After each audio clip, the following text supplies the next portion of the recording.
Let's begin with the Pledge of Allegiance. Hold on. Yeah, boy.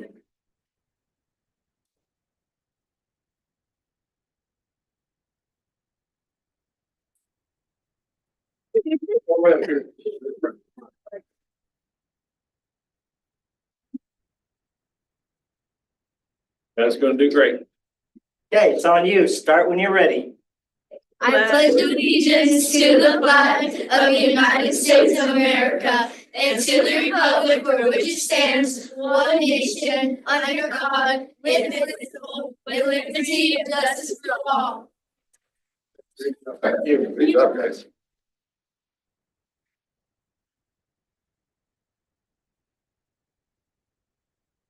Okay, we'll take a moment for silent reflection.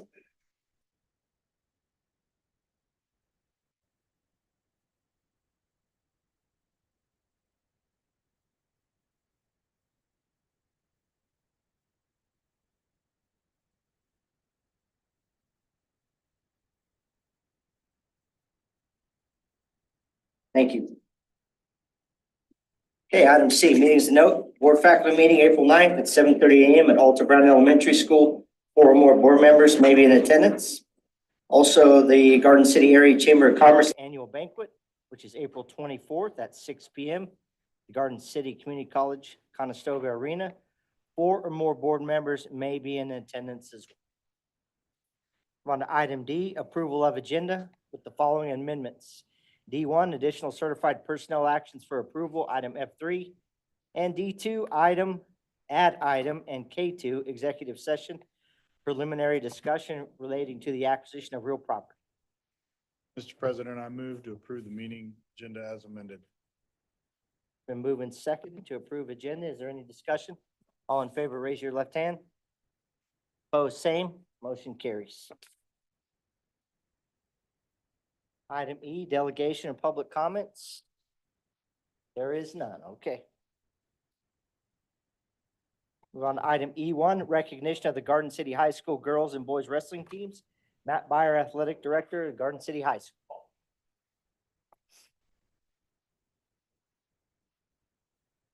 There you go. So it is my honor to present. We had another real successful winter season. We got our boys were the 2025 state runner-ups and our girls were the 2025 state champions. So what I'm going to do is I'm going to turn it over to Coach Lappin and let him talk to you guys for a few minutes, and then he'll introduce the teams, and you guys can recognize them there. So, all right, there we go. Thanks. Yep. All right, thank you guys for having us. As Coach Byer just said, I'm just going to go into introductions here. We're missing some of our boys tonight. They're all out of order, so it's going to screw me up. Brady Hill, our first one, finished third in state for us, and he actually just signed to go to Cloud Community College this morning. Logan Avalon was 3-time state qualifier for us and medalist last year. And then Isaiah Ayala was a first-time state qualifier this year. JT Hill, as a freshman, state qualifier for us. Sergio Sanchez, state qualifier. And Saban Herrera, state qualifier. And then Braden Pacheco was a 4-time state medalist, and this year finally got his elusive state championship. So that's our boys team. Our boys team, as Coach said, we finished the state runner-ups. We won WAC. That was our 4th in a row, so this class has never experienced a WAC loss. We won Newton. We're 15-2 in duels, and again, state runner-up. So that's our boys team.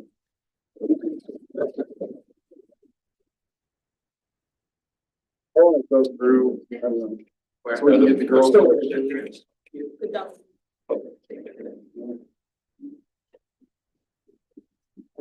And our girls team, they figured it out. They're going away. So Nicole Abrego, sophomore, and she finished 3rd in state for us. Kyra Acosta finished 3rd in state for the 2nd year in a row. MJ Merez was a state runner-up. Marina Loera, a state runner-up. Crystal Loera was a state champion this year, and she's only a sophomore. And Maya Tarbert was the state champion. That was her third state title, so big things for her. Alexia Serrano finished fifth for us. That was her second state medal. And then Maggie Guzman got her first state medal, finishing fourth in state. Aaliyah Garza was a state qualifier. Olivia Dunlap, state qualifier. Mary Kondo, state qualifier. And then Eleanor Kratz over there hiding on the end. Our girls kind of set the record books on fire this year. They weren't touched very much. I think we won every duel, finished 4-0, won our first WAC championship. And that says a lot when we're competing against Dodge City. They're ranked in the top 50 in the country.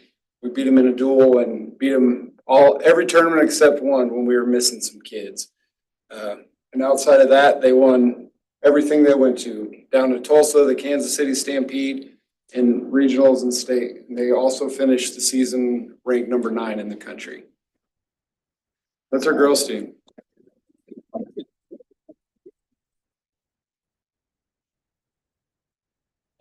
My coaches, our boys head assistant, Coach Kevin Perez, our girls head assistant, Anthony Calderon, and Kylie Bierra over there, Coach Joe Bach, Coach Eli Cunningham, and Angie Serrano. Fun fact, Angie was our first girls state medalist, so it's good to have her back on staff with us and getting some females in there. So this was an incredible year. We spent a lot of time doing a little extra with our kids. We took trips down to Oklahoma State. We did morning practices, spent time working on mindset with the kids, just every little thing we could just to try to make them better wrestlers and better people. And I think it started to pay off, and we're hopeful that this is just the beginning. That's all I got.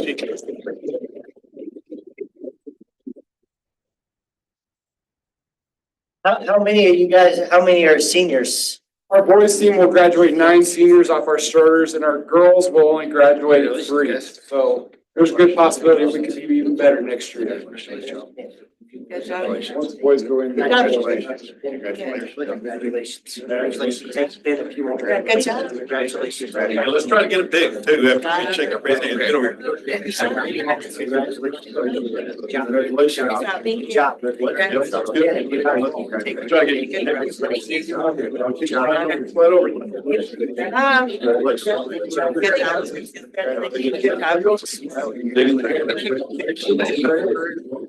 Watch it. Hey,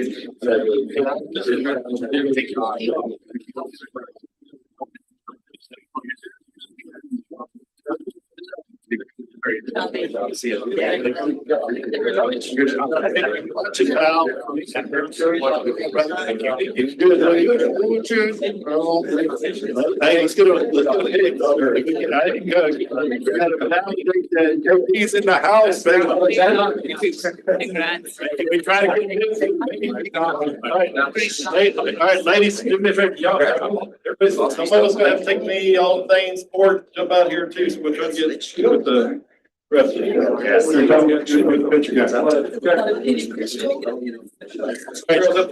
Like a sorority pose. Here we go. There we go. Yeah. Some y'all on the knees, some y'all on the knees, some y'all on the knees. Let's go. Let's go like 3 layers. 3 layers. We were on camera. They're doing the side of the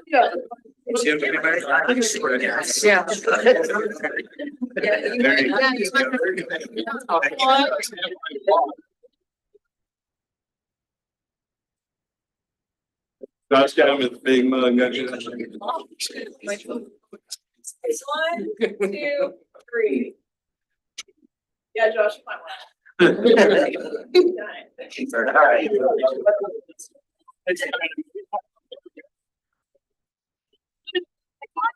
So fresh.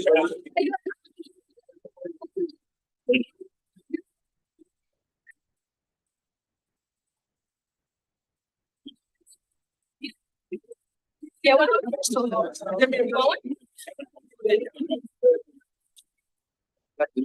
Be good. Yeah, all right. Don't be good. Thank you, guys. Thank you. Thank you.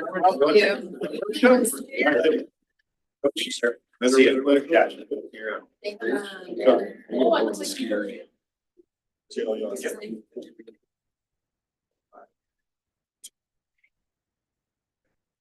You're Okay, we'll move on to item E2, JAG K, Jared Spencer, Career Specialist.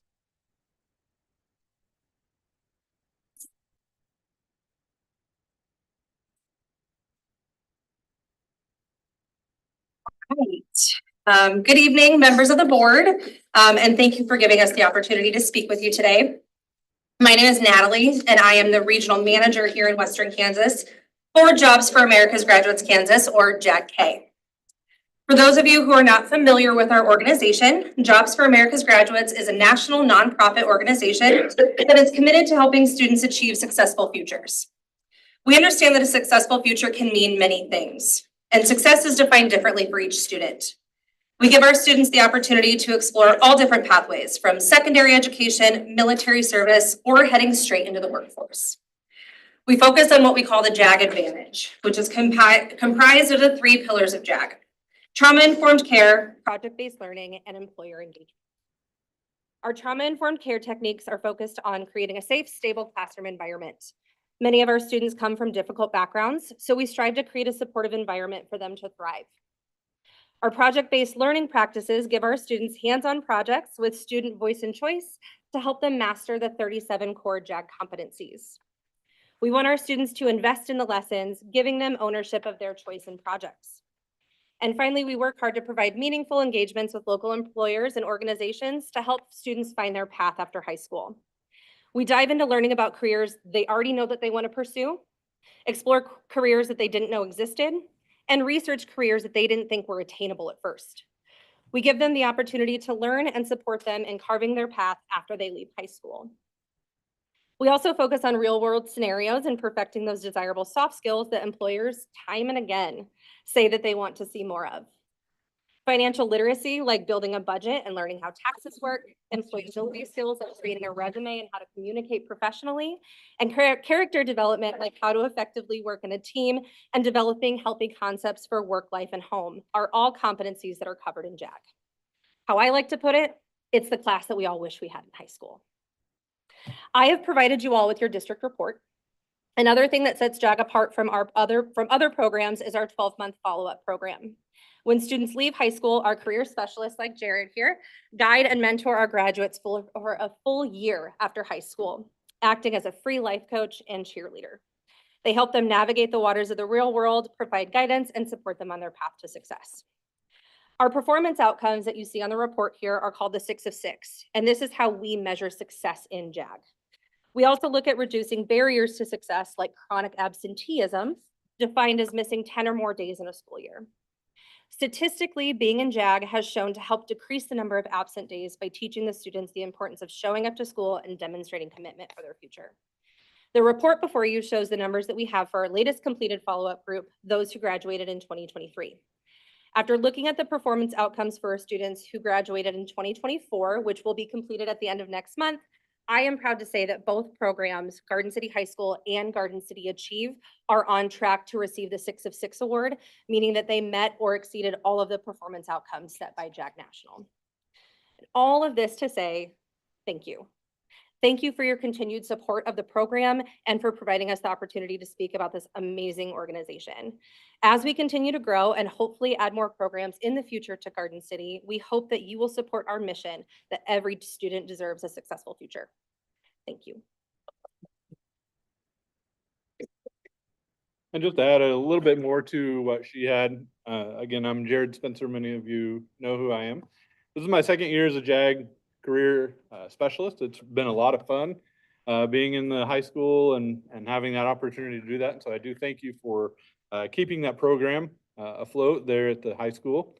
As this year we moved from below the concession stand in the red basement to up in Blue Academy. And so there's been a lot more exposure to be able to get involved with kids. And my personality is the one that I love to be involved with kids. And I also do some lunchroom monitoring for 2 of the different lunches to get to know the kids that way. And that's really helped also boost our enrollment within that time.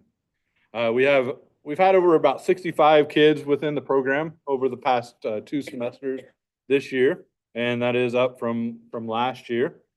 You know, as she said, and some of my speakers have also said, whenever they come into the program, and speak, which is, we've kind of excelled in that, being in Garden City and having the opportunity to have outside speakers come in to our program because of being a sizable town, more than some of the other places like Lakin or Ulysses. So we were supposed to have about 5 employer engagements per semester. And I think I'm close to 20 or that for the year so far, because of knowing people that I know, and also being able to have people from the community as well. But one of the things that they do say is that I wish I would have had something like this in high school to be able to have this exposure, opportunities to be able to have some realistic, applicable aspects to things. We do a lot of the same program or same schedule each week. That helps with some of the kids to be able to know there's consistency involved with that, and that they know that they can have Wednesdays to work on things so that they have a test or something else they may put off. For example, that they have those on Wednesdays. And so this week we have the opportunity, a lady came all the way from Wichita to do what is called a PBL, or project-based learning, and employer engagement, that we're working on financial literacy with that.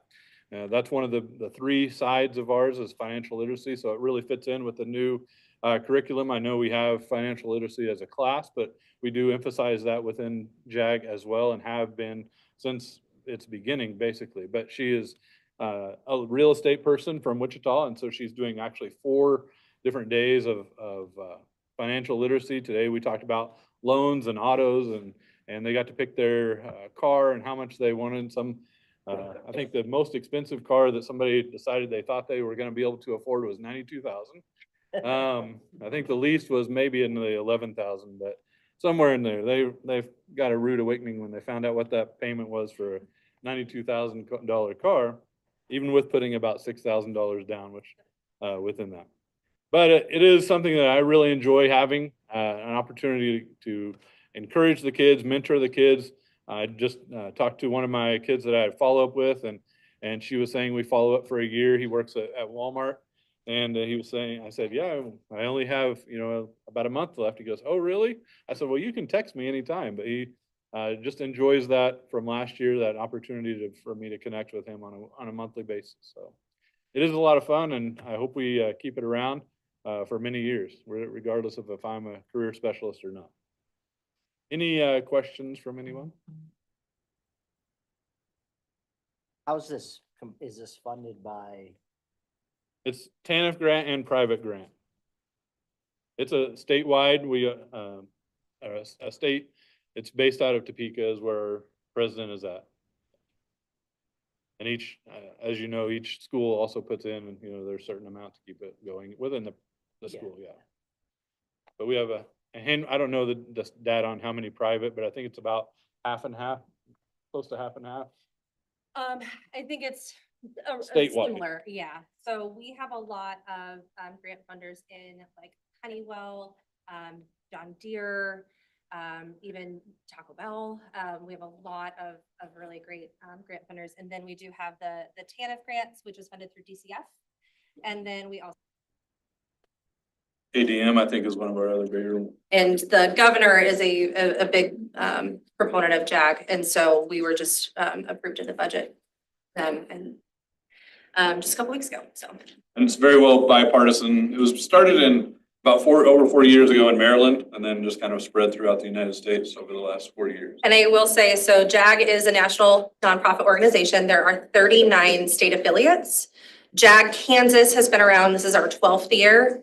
For the last 10 years, JAG Kansas has received that 6 of 6 award statewide, and we are consistently in the top 5 performing affiliates in the country. You said you had probably 20 employment engagements. Is that what you call them? Yeah. Okay. Expand a little bit on those. What do they look like? Are they all, do they come in? Do the students go out? Is there? It can be a combination of both. Primarily, they generally come in and talk about their pathway to their job. Some of them, just the other day I had a Wheatland lineman come in that had gone to college, but he'd gone to a few different colleges and didn't work out. So we have some of those. And then we've had cosmetology, we've had accounting, we've had different types of, just kind of across the board. of various kinds of people, and I try to get both from the contacts that I have and just try to vary it up a little bit so that we have, different ones that kind of meet their needs. A lot of times I'll ask them what their interests are, or we find out what they want to do, and so we try to sometimes match that up as well. But it's good to be able to kind of understand, not everybody has the same pathway into where they got. Even myself, I've started out at assistant athletic trainer and teacher at the college. It was my first job. Went around. I've been in ministry, been in corrections, and now back teaching. Here. So, Thank you. You're welcome. Now, the numbers of students that you said 65 per semester are getting involved in this, is that coming? yeah, we want to be between 55 and 60 is our main goal and a JAG goal per semester. And it's all voluntary, you just recruited them from the. It is an elective on the master schedule. Okay. And they can take it multiple semesters. It's actually encouraged to take it multiple semesters. There's, certain scholarships that are kind of just for JAG students that are out there. And so it's encouraged. They can take it from freshman year till their senior year if they wanted to for the whole time. And the idea is the classes are smaller. So usually 15 to 20 per class across 3 to 4 classes. So hitting 60, where Jared is maximum capacity for us, which is fantastic. Are you having to turn anybody away yet? Just a little bit at the beginning, but not so much. This semester we had some college or early grads, and so our numbers dropped a little bit because of that. For good And reason. so, yeah. And so, looking to next year, hopefully we are, as it's building, hopefully it will be a waiting list for things.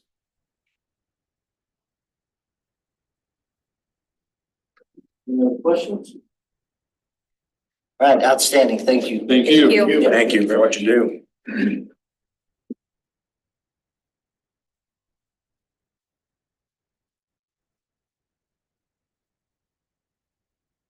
Okay, item E3 is building presentation for A. Hubert Elementary School Principal Karen Merle.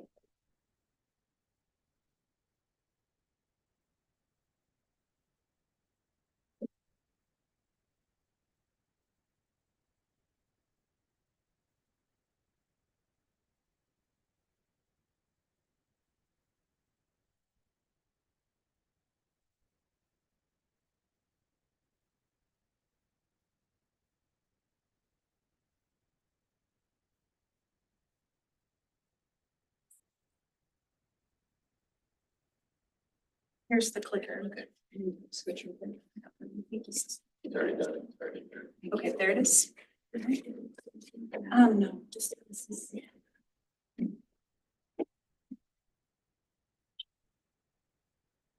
Good evening, members of the USD 457 Board of Education, Leadership Cabinet, and valued members of our community. My name is Karen Merle, and I am the principal at A. Hubert Elementary. Thank you for this opportunity to speak with you today.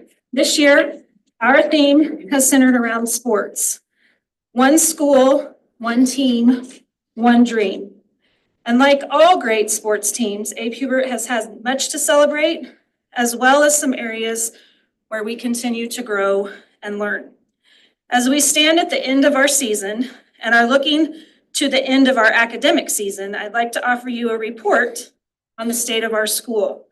Not just as the principal, as I brought some key players from our team to review our performance, highlight some of our victories, and share preparations for the next big game. So I'm going to apologize right now for all of the cheesy sports puns that you could possibly find, but I couldn't help myself. So this year, our school came out of the locker room with energy, focus, and a playbook full of strategies designed to support student success. We've been running full court presses on literacy, launching Hail Marys in social emotional learning, and calling audibles when needed to make sure no student is left on the sidelines. Our wins so far are academic growths. Our team, students, teachers, and support staff have shown growth in reading and math scores in certain areas. We're moving the ball down the field, fine-tuning our playbook with purpose and precision as the teachers learn about their students. Culture and climate, another victory of ours. School spirit is strong. Our hallways echo not just with cheer, but with collaboration. From student-led initiatives to staff appreciation, we're building a team culture where everyone feels like the most valuable player. Innovation, we've added some new classrooms, refined our wildly important goal tracking, and integrated student-led discussions like a well-executed game plan.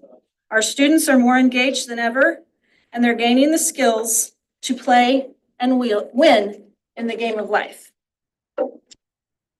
Julissa Flores, my admin intern, I have to always think about which name it is because it's changed like 3 times since I've had one support. We'll now share a little bit about our coaches and our staff who are in front of our students every day, as well as highlight some of our team stats. Good evening. As you guys are looking at the slide on the screen of who's on our team, I want to share some fun facts about our school. We have over 280 students that go to school at Abe Hubert, 146 girls, 135 boys. This year, we have 3 teachers that are from the Philippines. We have about 725 school lunches that are served every week. We have 90 5th and 6th grade students that attend our school. We had a family event night this year where we had 120 students attend a movie night at Primrose Stadium. We also added a classroom that we'll share with you in just a little bit. Something else that's unique about our school is that we have the newcomers program, which houses students that are in 2nd through 4th grade and are new to our country. So we have different languages that vary throughout the school year depending on the students that are in the program at the time. We also have 4 staff members who have worked at Abe Hubert since becoming Abe Hubert that moved over from Garfield. And then we also have 4 staff members who were former Longhorns that are now working at Abe Hubert. Up next are goals. All teams have lots of goals. We started the year with 2 different goals for the different grade levels in our school. Because we're a K-6 building, that tends to be a little bit unique, and we try to capture as many grade levels and academic areas that we can. While we have fallen short on our current benchmark assessments of showing what we want to, we are awaiting our results from state assessments and continue to work on progress monitoring to meet those goals. So I'll let Julissa share those goals with you. So for kinder through 2nd grade, our WIG this year was to get 80% of our kinder through 2nd grade students to meet phonics and fluency benchmark on FastBridge, early reading, or to show typical or aggressive growth on their individual growth goal at the end of the year through the implementation of high quality structured literacy instruction. For our 3rd through 6th grade WIG, we wanted to see the number of students in 3rd through 12th grade, but we have 6th grade, achieving levels 3 and 4 in ELA, math, and science, and that they would increase by 10% on the CAP assessment by ensuring that teachers are implementing rigorous grade level content standards and holding students to high expectations. So it's my favorite highlight reel of all sports is coming up tonight. I hope you all make it home to catch one shining moment with NCAA. Nobody cries like every year like I do. I cry every year. So I have some data highlights that I would like to share with you, our highlight reel, if you will, through testing season so far. We know that we are just finishing up state assessments in math this week. We'll do science next week, and our 2nd graders will get a chance to take their interim or their practice state assessment next week. But we do have some things that we are celebrating and moving our students. The first one was that our CAP students, our students in 5th grade that took the science assessment, met our WIG last year. So our students grew by 10% in the area of science, which was a huge win for us and celebration. And so that was exciting for us. Our second grade FastBridge data this year, 68% of our second graders have shown typical or aggressive growth from the fall to winter on A reading. In kindergarten FastBridge, 56% of our kindergarten students showed typical or aggressive growth from fall to winter in their early math assessment. Something that's also really exciting, I don't know that I, in my time at AP Bird, have ever had a class reach anything in the 80s. And our first grade FastBridge math data, 83% of our first graders met benchmark on the early math assessment in the winter. So hopefully we will maintain that and maybe even show some more growth. Sixth grade FastBridge, 62% of our sixth grade students showed typical or aggressive growth on A math, which is promising. And then second, third, and sixth grade FastBridge, we have spent a little bit of time practicing fluency in our math fluency in our building this year. And in those particular grades, depending on which you look at, 50 to 70% of our students are showing growth in math automaticity from fall to winter. So we're excited about those data pieces. No season is without tough competition or challenges. And while we can see some growth, we're still battling some things such as high staff turnover and closing the achievement gaps. We're trying to think of these things as our top ranked opponents who we haven't beaten yet, but we want to. We've studied the film, we know the playbook, and we're adjusting our game plan accordingly with targeted interventions, progress monitoring, and dedicated coaching for both students and staff. Jenny Bergstrom, our instructional coach, is here to talk about one way that we're trying to beat our challenging opponents. So one of the things that our students are really excited about this year is the Wall of Fame. We started it last year and we've continued this year. And the purpose of that wall is to encourage students to focus on their skill area of need at that time. And when you're looking at the K-1-2 students, they've got a lot of areas that they can work on and progress through. So we've been really focusing on students having the skill that they're getting in interventions. We send home practice pages that their parents can use to help them practice at home so that the kids can see growth. And they get to be on the Wall of Fame once they hit benchmark.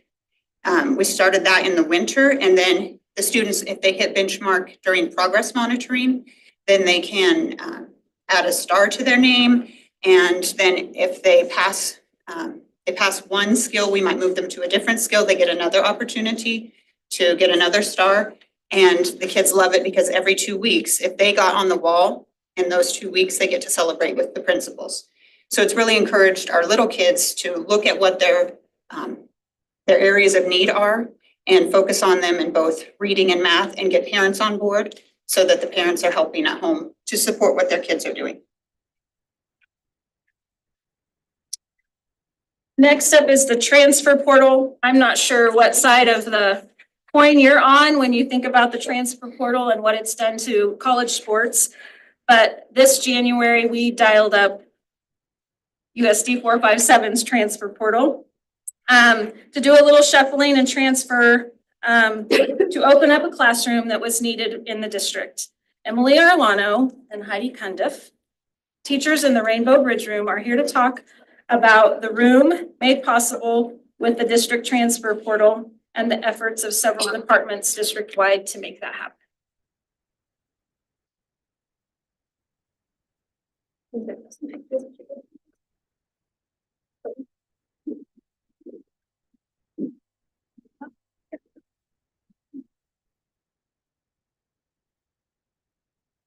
We don't have slides for you, but we have pictures. So the room, the rainbow stands for really amazing individuals who need better support and structure. Only then will they be successful. And the bridge part is because our goal is to bridge them back to the gen ed setting more and more as they're able to be successful in that setting. So that is what the rainbow and the bridge part stand for. And then on the pictures included our morning mantra.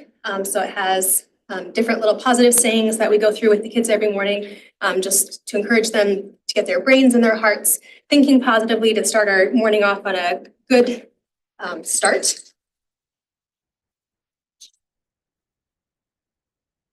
And then this next one is just pictures of independent work areas. Because of how our classroom is set up, our students need more support. Right now, we're working in using some of the structured teach and things that we've learned at trainings through TASID, that the students currently, if they weren't able to complete tasks or academic work, we are using the task system to help them be able to do that.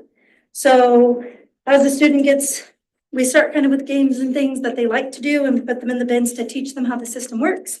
The students then match the picture, do the task, and then it goes into an all done bin. And then they work through the system here, and they're each of them have their own space. And then through the years, they progress in being able to accomplish tasks. We start pushing in those academic that are a little bit higher for them to do, so that we're still meeting the grade level that they need, but also doing it in a different way that they struggle with before in the gen ed classroom. And then this is just a little picture of different tasks, what it could look like. With our youngers, we do a lot of one-to-one correspondence, being able to count, match numbers. Beginning sounds is a big goal for our younger ones as well. So just the things that you see here are things that we've already done at direct instruction with them, one-on-one or in small groups. And then once we feel like they've gotten close to mastering it, it can go into the independent workstation where they can work on those skills with support standing close by in case they have questions. Lots of color matching. Again, some of them, depending on their level, some of them are able to read. Some of them need help reading, but then they're able to complete the tasks that other students are doing in the classroom, again, just in a different way for them.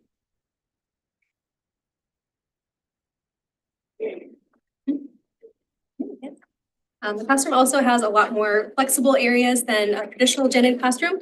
So we work on lots of different things. There's a life skills area, so we cycle out different life skills that they're going to be needing to know when they leave the school setting. A lot of them struggle with fine motor tasks, so that's why traditional paper pencil things are very difficult for them and they have a lot of refusals. So we work on a lot of different skills in the fine motor area just to work on strengthening that so that it's not so difficult and they don't want to refuse those tasks so much. We also have a leisure area because a lot of them just need a lot more breaks than they can typically have in a gen ed setting. So we just have that built into their day so they can have a space where they can take those breaks. And then we also have a sensory calm down room. So when they are getting overstimulated or overwhelmed, they just have a space where they can take breaks. And it's just set apart. It has some calmer lighting, it has some blue strip rope lighting. So it's just a lot different space than a typical gen ed setting that just meets their needs in a way that's more appropriate for them.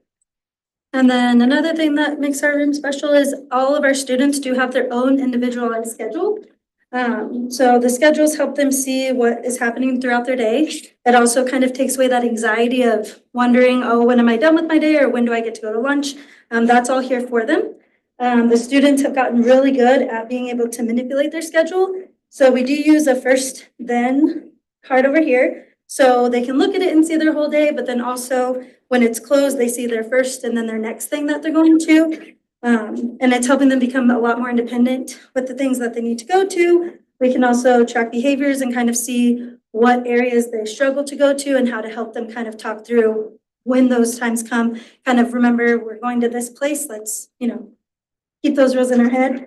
And then the other part that we've added too that's been cool is once they complete their task, we do have an all done side for them. So when that task is complete, they put it over here and they're actually helping reset the schedule for the next day. So that helps us out too, but then again, gives them more responsibility in what they're doing in the classroom.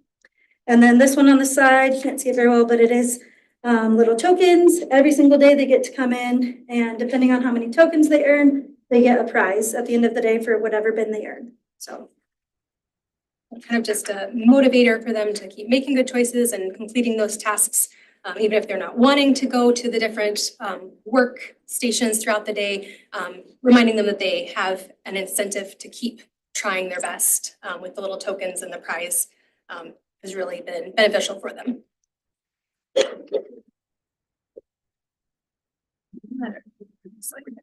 Just as every football team has several teams within the team, our school does too.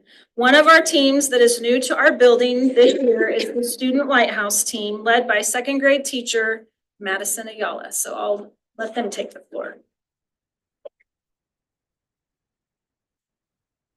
I'm Madison Ayala, and I'm the sponsor for the Student Lighthouse team. This year, our team is meeting about every other week on Wednesdays to share our ideas for making our school a better place.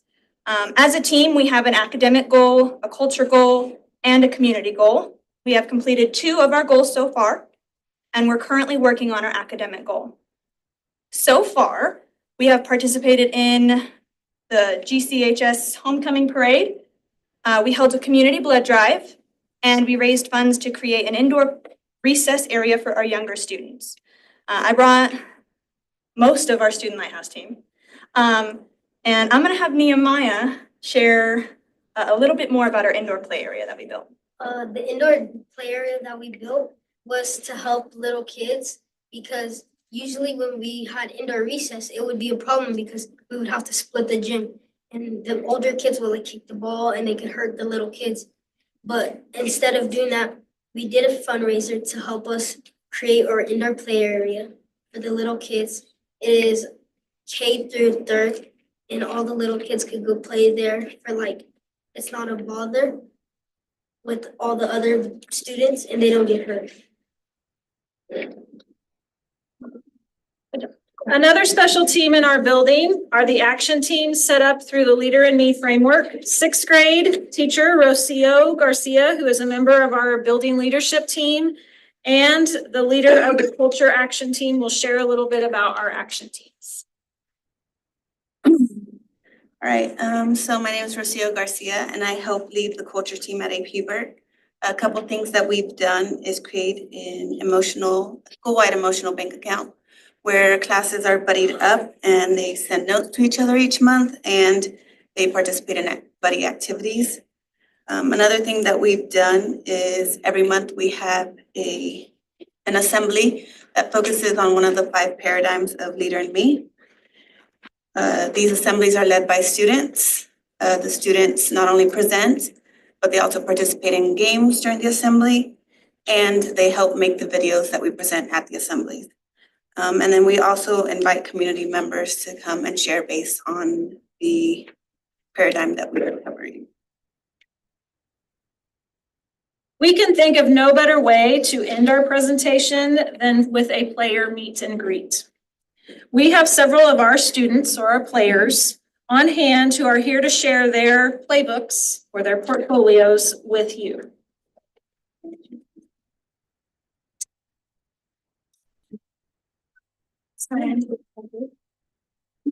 So we have Gage Parker is in 4th grade, Mia Sanchez is in 1st grade, Noelle Ruby and Gabriel Rodriguez are in 6th grade. Emma Hawksworth is in 2nd grade, and Bellamy Soriano is in 1st grade. They have their portfolios and they would like to show you some highlights of them. You also have a goldenrod paper in front of you that has some questions you could ask your students.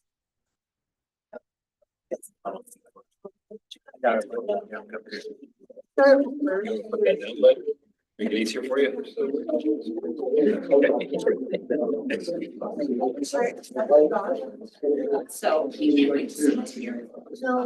that was and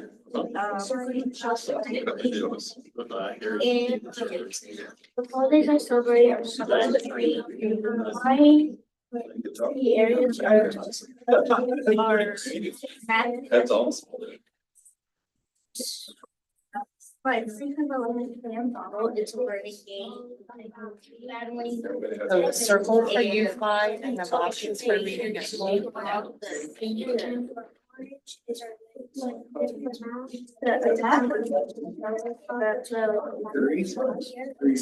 And I celebrate with my children when I was.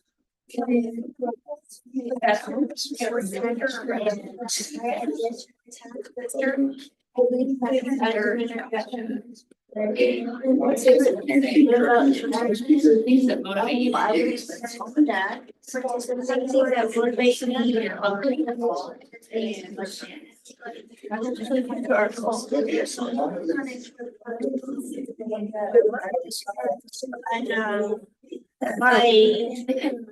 you. You guys like that? Is to. What's your hopes for the future? Guys, All right. Are you doing it already? You started? Good job. To follow the. Oh, Color belt we have right now. I would have to hope. Get that reading done. 15 minutes.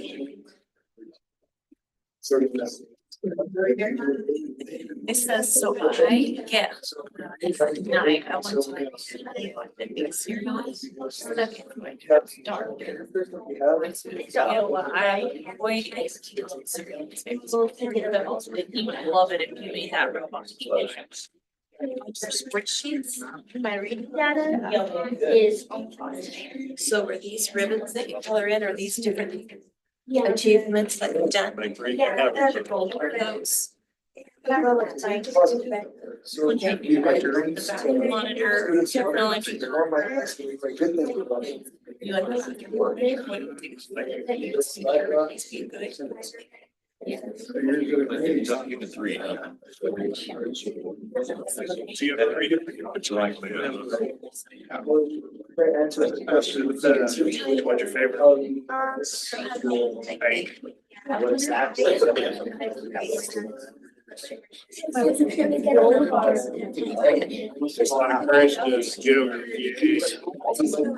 Get an output to your classroom every day, right? It's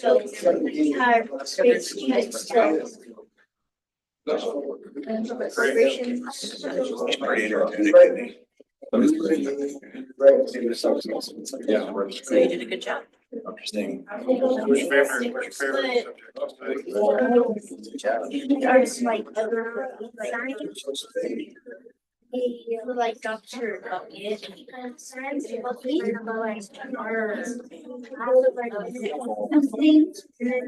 So we have like these mailboxes and then once in a while like a stick and then we'll invite them your outfit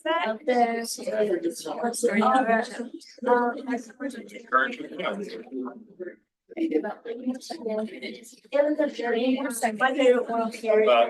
you have any siblings? That's good. Pretty cool stuff. Presenting to us. It's very nice for sharing. Gage, thank you. Nice to meet you. You like it? It's about there. There's lots of good words. I feel like you should send us. There's two business burst, what was burst? Love bears. Good job. Good job.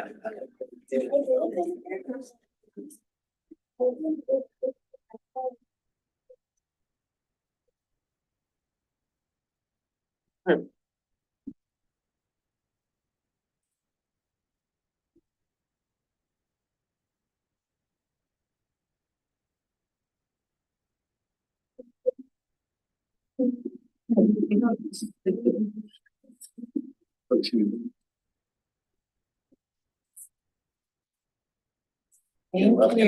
Thank you. You did a very good job explaining things. The playoffs are coming. As we head into the final stretch of our year, we're not easing up. This is when champions are made. We're doubling down on sound teaching strategies, fine-tuning our SEL supports, and preparing for the end of the year assessments like a team aiming for championship. Our ask from you, the fans in the stands, we need your continued support. Like any great team or franchise, we thrive when our fans, our board, our families, our partners cheer us on, invest in our success, and help us expand our roster with the best talent and tools. We are going to keep this momentum going, working to be the best school or the school where every student has the opportunity to train and grow and to win, not just in the classroom, but the game of life. Thank you for being a part of our team. It's time for us to get back to work and finish our season strong. At this time, we are happy to answer any questions, but before we do that, we're gonna do the Longhorn battle cry. Are you ready? All right, 1, 2, 3. We are the Longhorns. Longhorns, honest, optimistic, respectful, never gives up, successful. We are the Longhorns.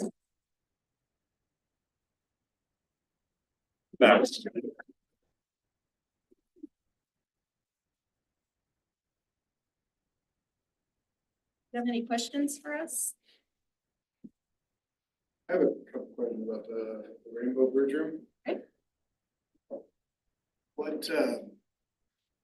What, is there students from all grade levels within that classroom?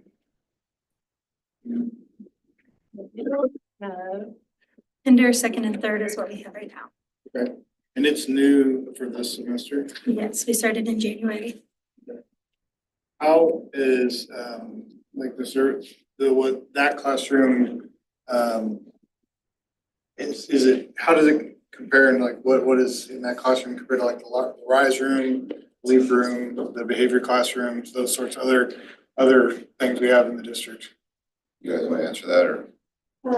So it's a little bit different than some of the classrooms that you mentioned because of the academics have to be closer to. So like the academics that we have are approaching grade level or on grade level or above. And so we service more of the social and emotional aspect of it, getting them into actually following through with tasks and completing work. But yeah, we are not, it's different because of the academic part and where the students are targeted. So the kiddos in this classroom are kiddos that like as Harlano said, that are closer to performing at grade level, but they really need a more structured setting, more structured environment. They struggle without that structure. And so like a regular classroom just becomes overwhelming for them. And so their goal is to try to get them some skills in there and help them so that we can gradually reintegrate them back into the classroom. And that's our goal. So will students for this classroom, they can come from any building in the district? Mm-hmm. Yes, sir. Okay. How many students are in there right now? Currently we started with 5. We know that we're already getting more. We have 9 right now that are coming. We're still listening to other meetings to hear other needs around the district to see who would meet the needs for our classroom.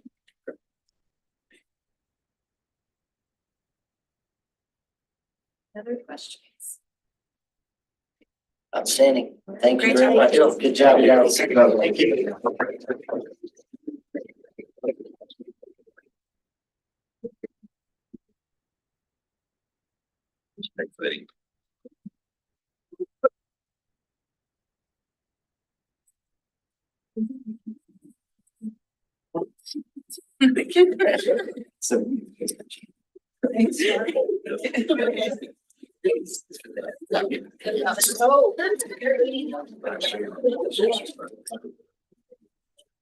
Okay, we'll move on to item F1, the consent agenda. Sorry, item F1.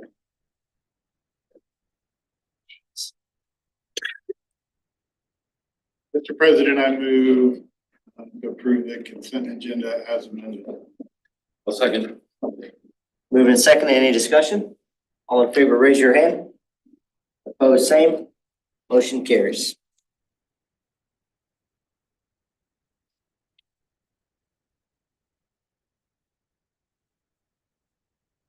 Okay, item G, board reports. I will start with G1, press box update for Horace Good Middle School and Kenneth Anderson Middle School. Brandon Anderson, Director of Plant Facilities. So Brad's gonna come up and be hooking up his computer for item 2, actually G2. Got a little bit of everything to throw your way this evening. I appreciate that, or your time tonight. I will try to get you out before the one shiny moment or maybe halftime, hopefully quicker. But I do want you to know up front, all 4 of these items we're gonna discuss are discussion items tonight. But more than anything, especially the first 2 items, I want to hear your feedback after you absorb it, after you think about it. Because these are ideas we're talking about internally. Staff is the first item. I don't believe is going to cost over 20,000, so might not come back to you.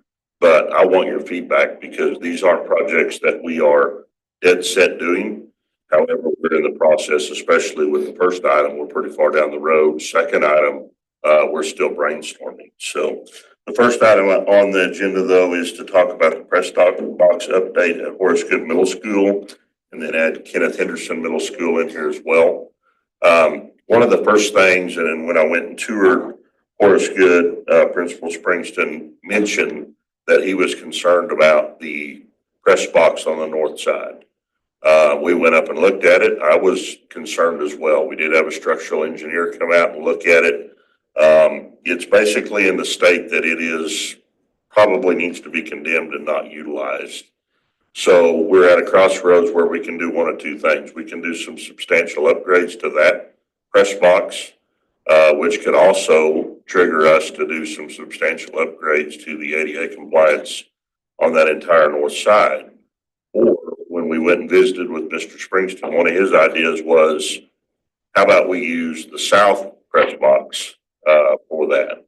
And so that is the item that we have pursued and are looking at. We're still getting some hard costs on what it's going to take to do it. But the concern was everything that's a turf field, everything's rerouted and encased in the ground going to that north press box. So we brainstormed within staff meetings. The scoreboard that's there, we did get with Daktronics and found out that instead of having a hard cable to it, we can actually run that wirelessly. We would have to upgrade that system. That would cost about $4,500 to upgrade it to be able to run that scoreboard wirelessly. Also at Horace Good, you have 4 big speakers all the way around the stadium. Visiting with an audio technician to look at taking those 4 speakers down, taking half of them and putting them on the south press box and updating the mic, and then being able to have speakers then from the press box. The good thing about that is we would not need all of those speakers, so we can take those other 2 speakers and retrofit them at Kenneth Henderson, do the same upgrade to their press box. From a sound standpoint, we would then are considering putting the scoreboard that was came down from the old high school up at Kenneth Henderson. It can be run wirelessly as well. That charge would only be $2,500 because that's a newer scoreboard that was taken down at the high school. So in the process of taking care of the condemnable north press box, we would be utilizing the south press box at Horace Good, updating the sound or making the sound attached to the press boxes at both of those stadiums, and then having both scoreboards be wirelessly controlled and have that ability. We would then take the scoreboard down at Kenneth Henderson and keep that in safekeeping, or go ahead and put it up at Penrose Stadium at Abe Hubert, so that everyone would have a little bit of an upgrade there as well. But that's a project that we think is going to be between $10,000 and $20,000 total to do all that. Wanted to run that by you, and then obviously we would be demoing that north press box. Our staff would be moving the old high school scoreboard into KH and putting it up. We would work with Daktronics. We've already got hard quotes on that. I'm still waiting on the numbers on the audio side, but I don't anticipate them being pushing us up above that $20,000 figure. So that's item 1G1. So questions on that particular item? The press box at Kenneth Henderson is okay, because I remember there was some bleacher concerns. I think we fixed that. So the bleachers are new on that home side. We will look at the press box as we do it. It might need to be shored up just a little bit more than anything, possibly hold those speakers. That's been one of the cautions from the audio guy. But yeah, it's in good enough shape. Is the reliability of the wireless control, I mean, is that a good thing? I mean, have we seen it proven other places? I mean, I know the company offers it, but is it? It's where the industry's trended to. Okay. And that technology for it to be wirelessly. Okay. It is, and it's so much easier because then you don't have to worry about trenching or routing. So. Yeah. Everything we run at the baseball stadium now. Okay. Any other questions on item G1? Brandon, what about the control on the old high school scoreboard? We were told that the control computer or something with the control was pretty shaky is why we replaced it. Will we need to update that or? So part of the issue was the video board. I think the bigger part of the issue was the video board with that, all in that one system. I don't know those details for sure, but I believe that was the biggest issue that we had. Brad, you may be able to offer more.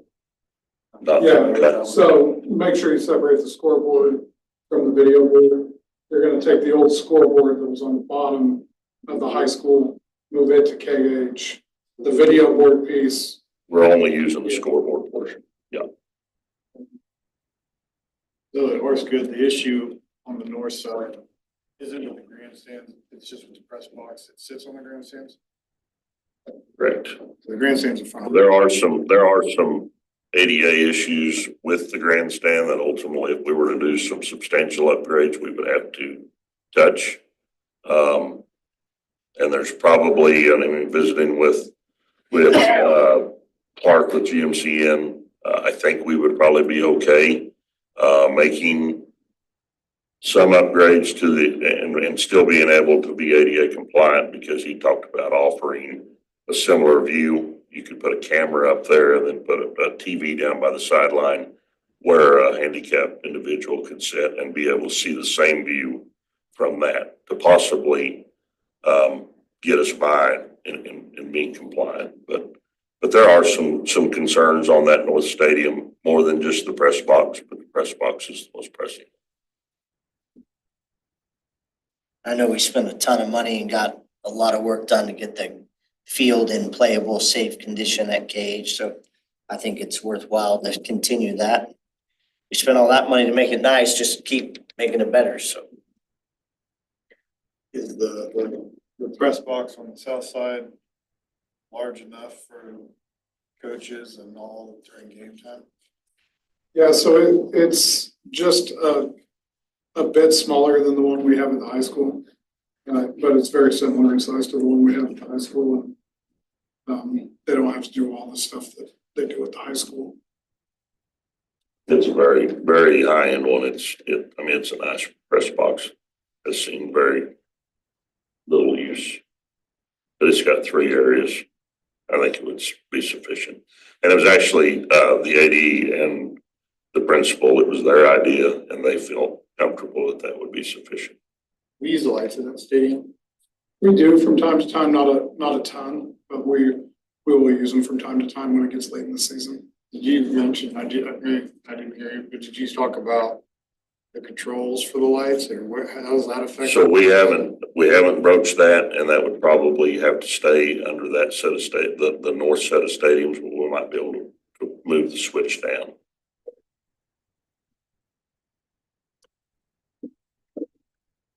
Any other questions on G1?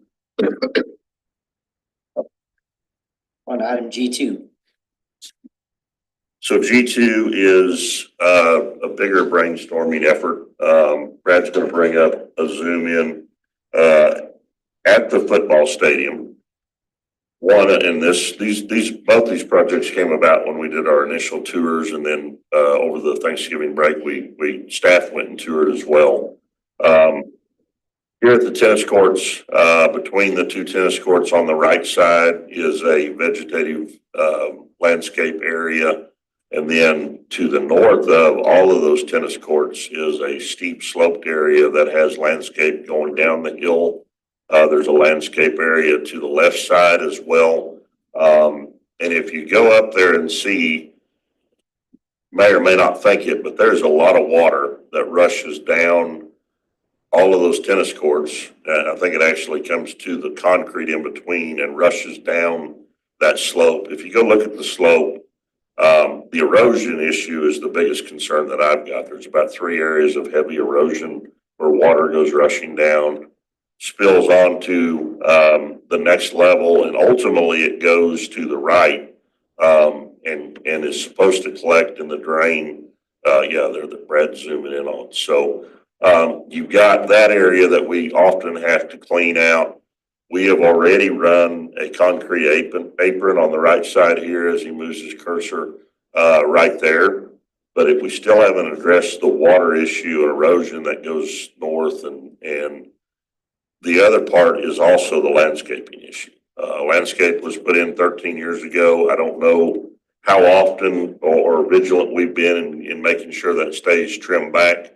But it's pretty overgrown at this point, is what I would say. I guess my ideas are the erosion is a concern of mine. We also have had kind of a mice infestation in the concession stand, that we've had to tackle a time or two. I think that is not a great thing to have a habitat there close. Mr. Norby's in the back. I know he likes the snake habitat that's up by the high school, but I know the AD, saw a snake here, last year. I haven't seen any snakes, or you guys probably wouldn't see me still here. So I'm gonna imagine that there's no snakes there. But an idea that we're tossing around, and there's some other ideas, maybe to make this a hardscape. You could go in that area and put maybe 3 concrete steps, in that area that goes from the tennis courts down to the pole vault jump. And you could slope them where they'd have a back drain and be able to push all that off to the east and head towards that collection area where they're supposed to be.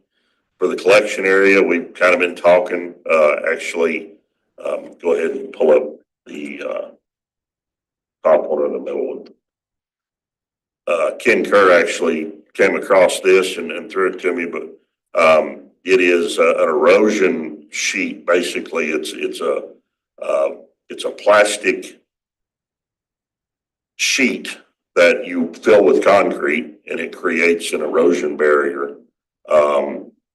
In this instance, it would just be laying over the ground. You would get the ground laid out like you want it, and then put it down. But it'd be similar to the pictures that you see on the left of the screen once it dries. And then the plastic then goes away, and you end up with an area where hopefully you get it all hard surfaced, and you wouldn't be collecting a lot of dirt as that water comes down, and then it would directly go into the drain. Here's another one. If you scroll down, you can see a picture or two of this down the side of a bank. This is an idea that I just visited with GMCN, and I told them I wanted to kind of be thinking through the thought process of if this would work. The one thing though that came up at our last department head meeting is we have to run a crane down there to get to the scoreboard once in a while. So this may or may not work. The last one is for an erosion control. It's an actual cement blanket. And this is pliable until you roll it out. This is apparently it's got volume as well. If you roll it down, and then once you wet it down, it hardens like concrete. So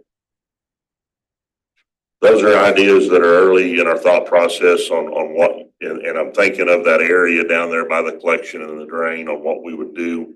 I think these would be more economical than putting solid concrete all the way in there if you didn't have to do it. But it wouldn't be structural. I mean, the crane does bring up an issue, and we'd have to keep anything heavy off of stuff like this because it's obviously not reinforced, but I believe it could serve that purpose. So those are some ideas we're thinking about. We've just visited, like I say, Nick Nemechek and I had this conversation last week about possibly what to do. I guess the biggest question in my mind with you guys as the board, from an aesthetic standpoint, would we be okay with losing the landscape? Or is that do we just need to bite the bullet and go the other direction and cut everything back and keep it maintained and deal with the erosion in another manner? How big is that? We're talking. How big? Yeah. How wide? Yeah, how thick, how long, how wide? I'm gonna guess it's probably 20 foot deep by, what is a football field, 54 yards wide?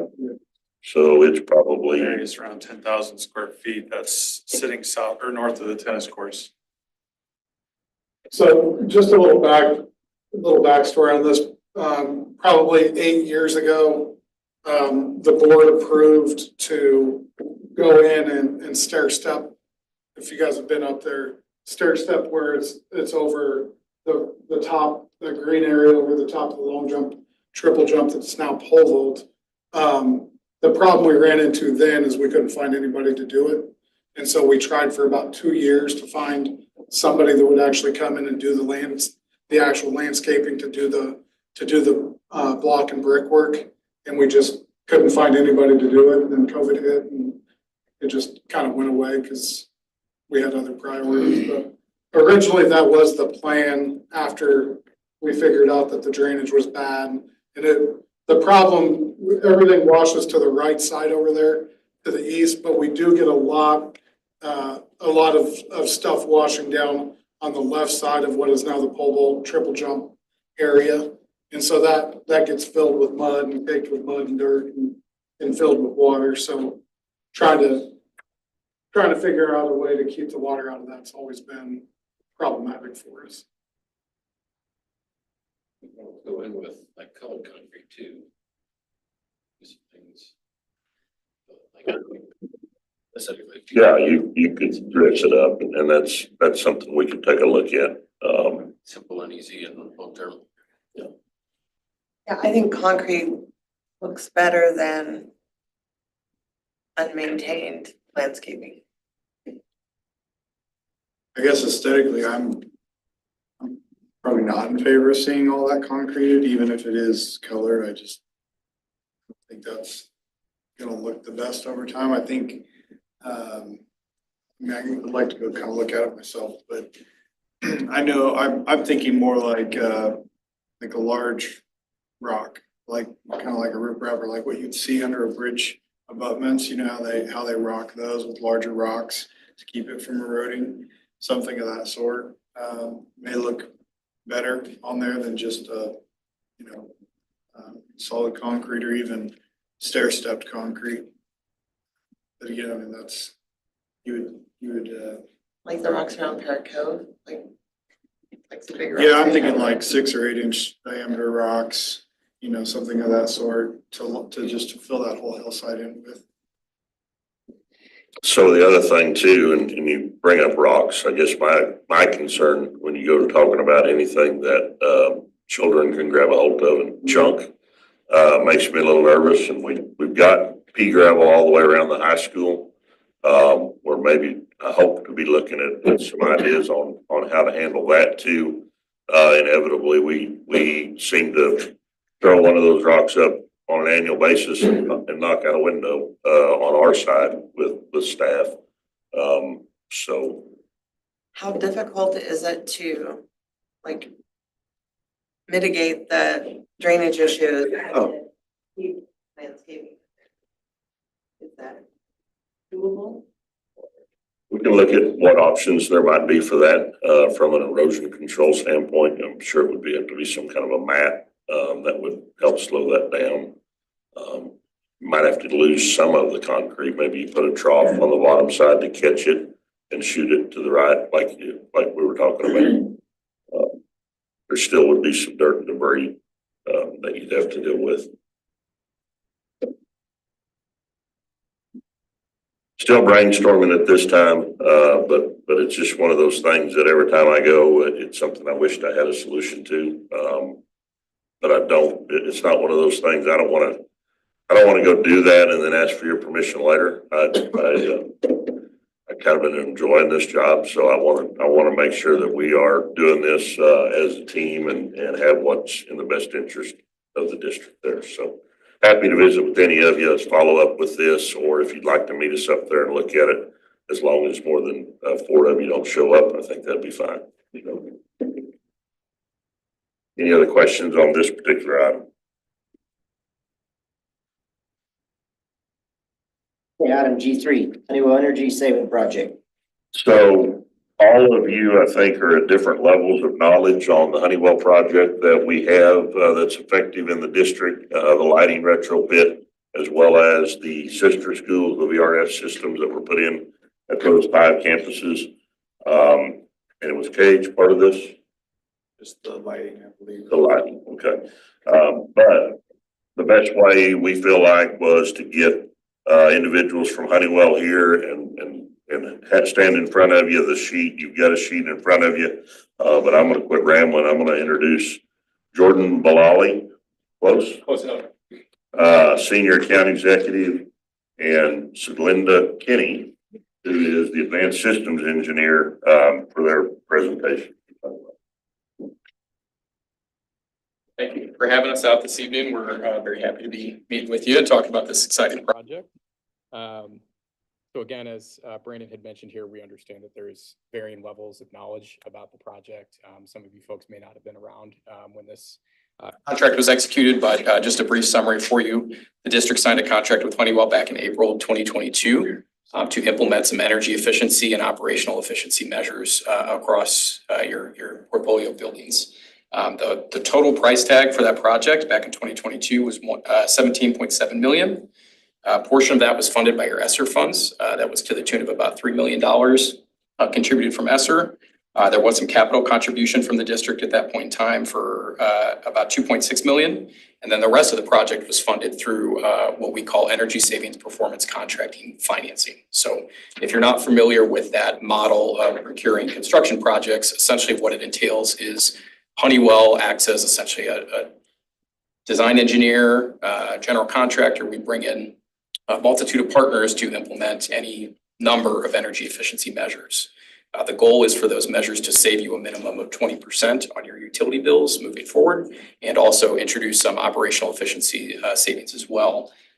So what that allows you to do is go out and essentially get a financing, whether it be a tax exempt lease or a bond. I'm not quite sure how it was sold back in 2022. I wasn't involved in the sale, but it allows you to get a cheaper rate on the money. And then again, you are paying that loan down with the energy savings that you're seeing in your operational budgets from utility savings. So the goal is that the savings would outweigh your payment on any given year.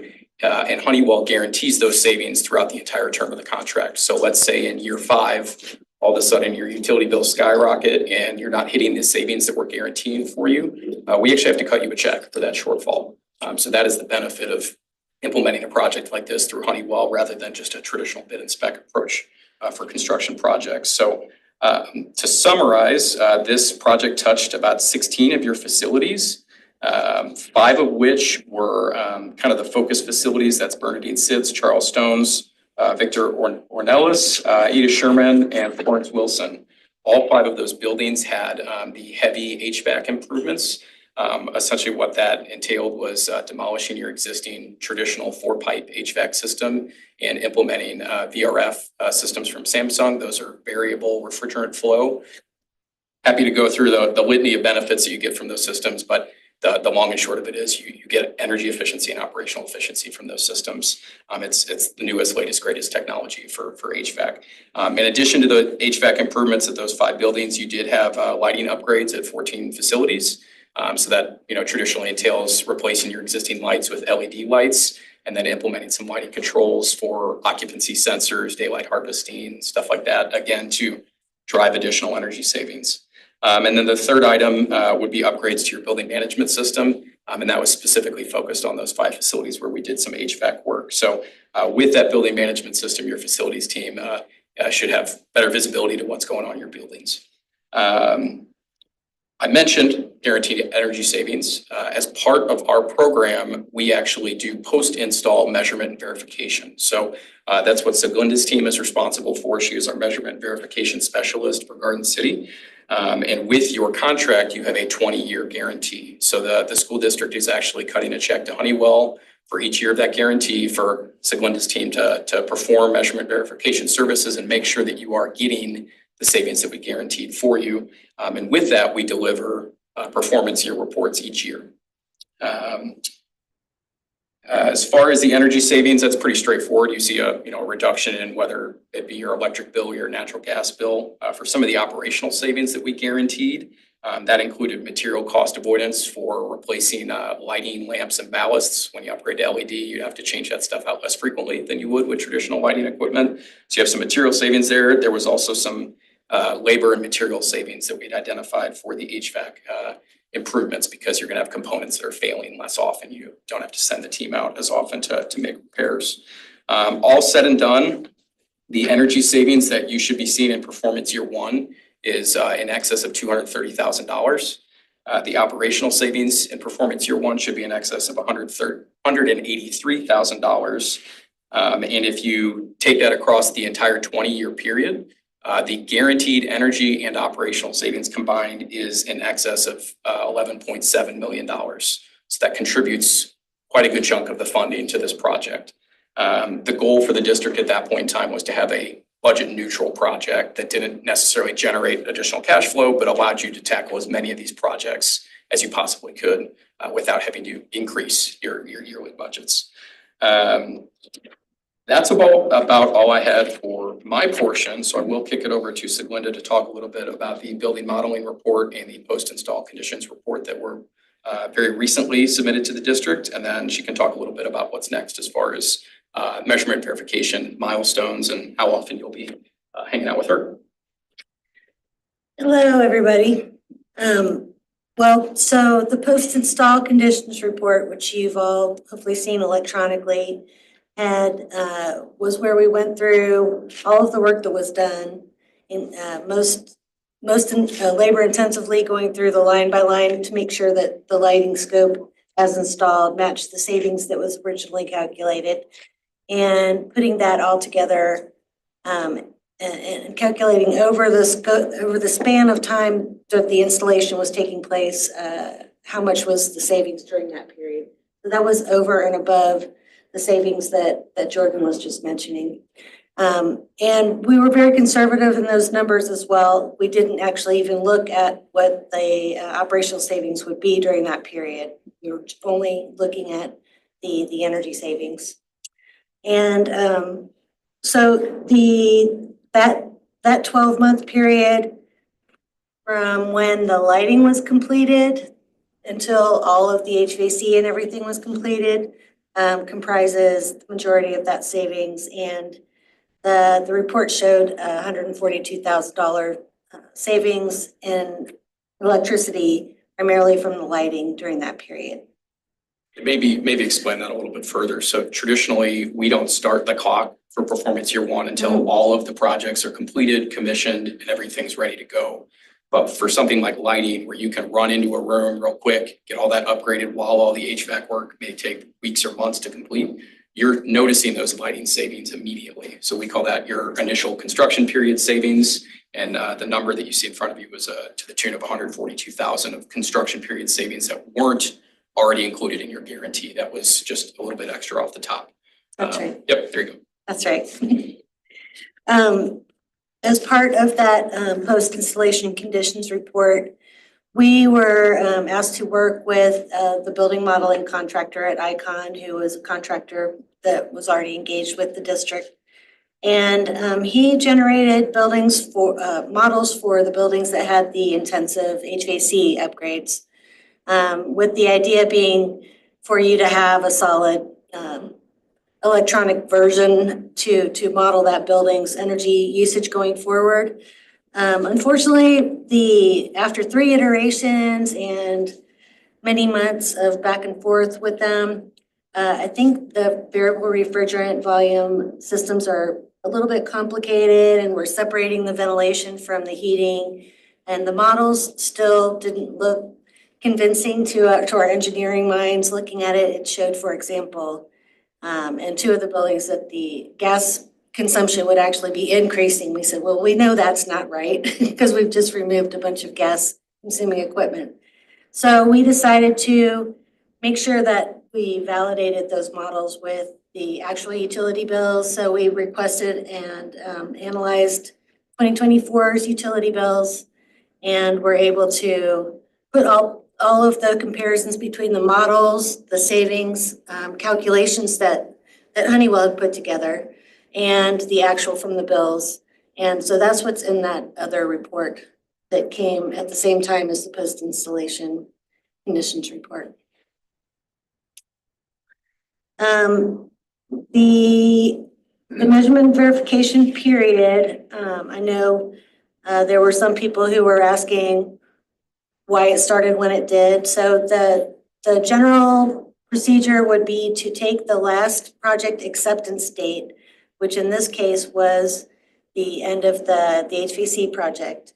The work itself was substantially complete actually in October of 2023, but there were commissioning issues and things that drug out through April of 2024. So the last acceptance report that we had, or acceptance signature date we had, was April 16th of 2024. So we're starting the year one guarantee May 1st, 2024, which means we're almost at the end of that period right now. So this will be ongoing. Those will be the anniversary dates for the remaining 20 years of the guarantee. And you'll see my face every year if you want me here. And let's see, any other questions on that?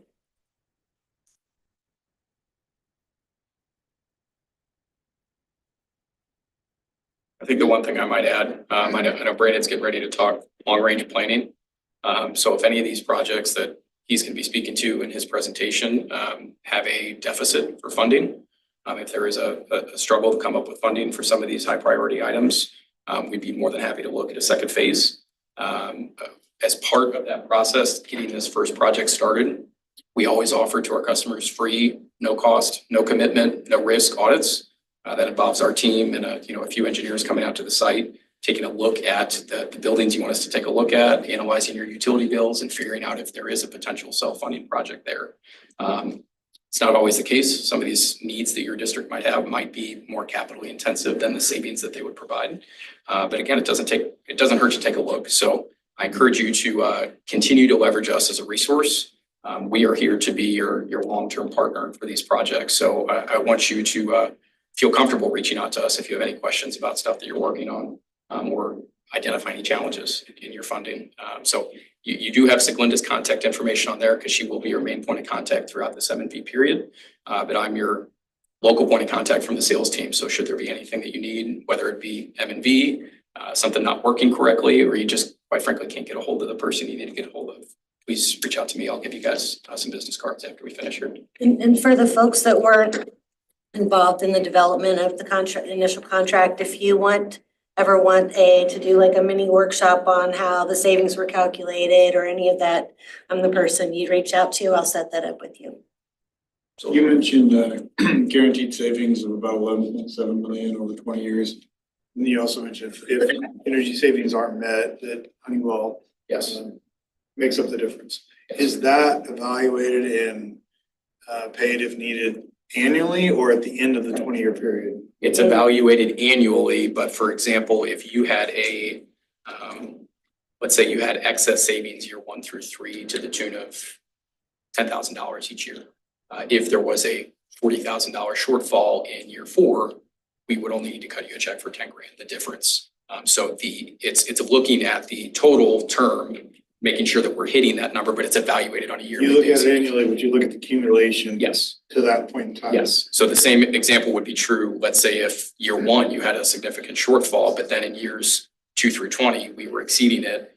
We need to cut you a check in year 1, but then we would hope to recoup that in those future years. So again, it's looking at that total number, but it is evaluated on a yearly basis. You'll see how you're performing year over year. Good. Yep. But we had. Any other questions? Thank you. Awesome. Thank you. Item G4, long-range facilities report. So certainly, this took us an hour and a half to present the other night, but we wanted to at least offer you the information that was shared with our long-range facilities committee. We held that on March 26th. We had, I felt like, a very, very good turnout. I know the room was full. There was about 20. Was all of our committee there? Do you know? I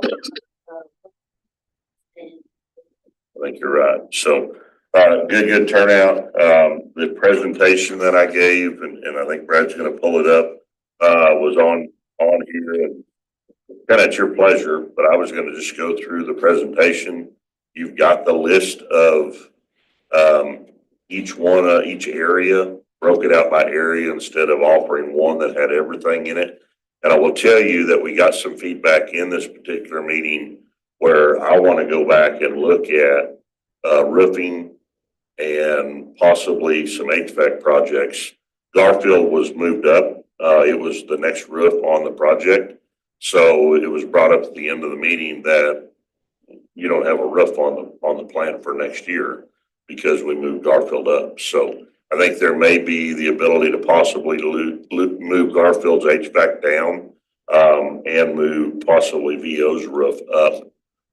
So I want to look and finalize before we bring that plan back. And I'd like to bring that plan back to you, similar to the way we did the other plan about 3 or 4 months ago. But this is just a review of that committee meeting. And certainly I can go as quick as you'd like, or what I'll do is I'll go through it pretty quickly. But if there's anything that you want me to stop and answer, there was 2 board members there that night as well. I probably should just have you guys tell me what you want me to talk about. But real quickly, we started off, I brought all my department heads and mentioned that obviously we couldn't be successful as a department without them. They all got up and spoke. I do want to go ahead and recognize that one of these gentlemen, I guess because I made him speak at the meeting, but Ken Kerr, who's been with the district for 38 years, has also made us aware that he plans to retire at the end of May. Got to figure out a way to extract the rest of that knowledge out of him. An incredible individual that's done a lot for this district. He's on speed dial for everyone in this district. So kind of starting with a sad note, but Ken did a great job talking about his career with the department. He talked about maintenance. Brad covered custodial as well as the assistant maintenance. Brian Knight spoke about grounds, and then Ken Dagenhart, who's been with the district for 43 years, spoke about warehouse. Goals. At the end of this, I want Brad to do a quick demonstration. We're changing from TMA to FMX. Bigger picture, Brad had saw this because it had a mapping feature when he went to the state plant facilities meeting. But he liked it even better the more we looked in it. It's more user-friendly. It's more up to date. I believe I can use it. TMA is a little bit frustrating. It's a little older, a little more archaic. But the other boil down factor was TMA, we renewed, if you remember that, for 1 year for $67,000.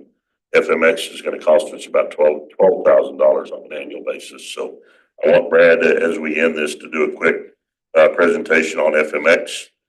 We talked about current versus future operating systems.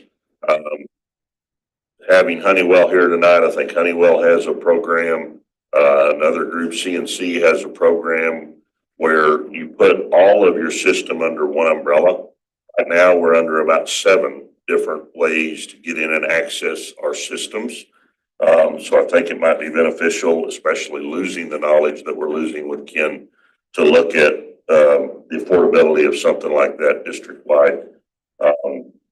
A true long-range structure and vision. So I visited with Nick with the architect firm and talked about maybe bringing a consultant or a professional in to discuss with us future planning for our campuses and moving forward as a district, and so that we can get a true 25 to 50-year plan as we look at population growth and progress and trends with our community, and holistically wrapping that all together with the structures and the infrastructure that we have and how that would work.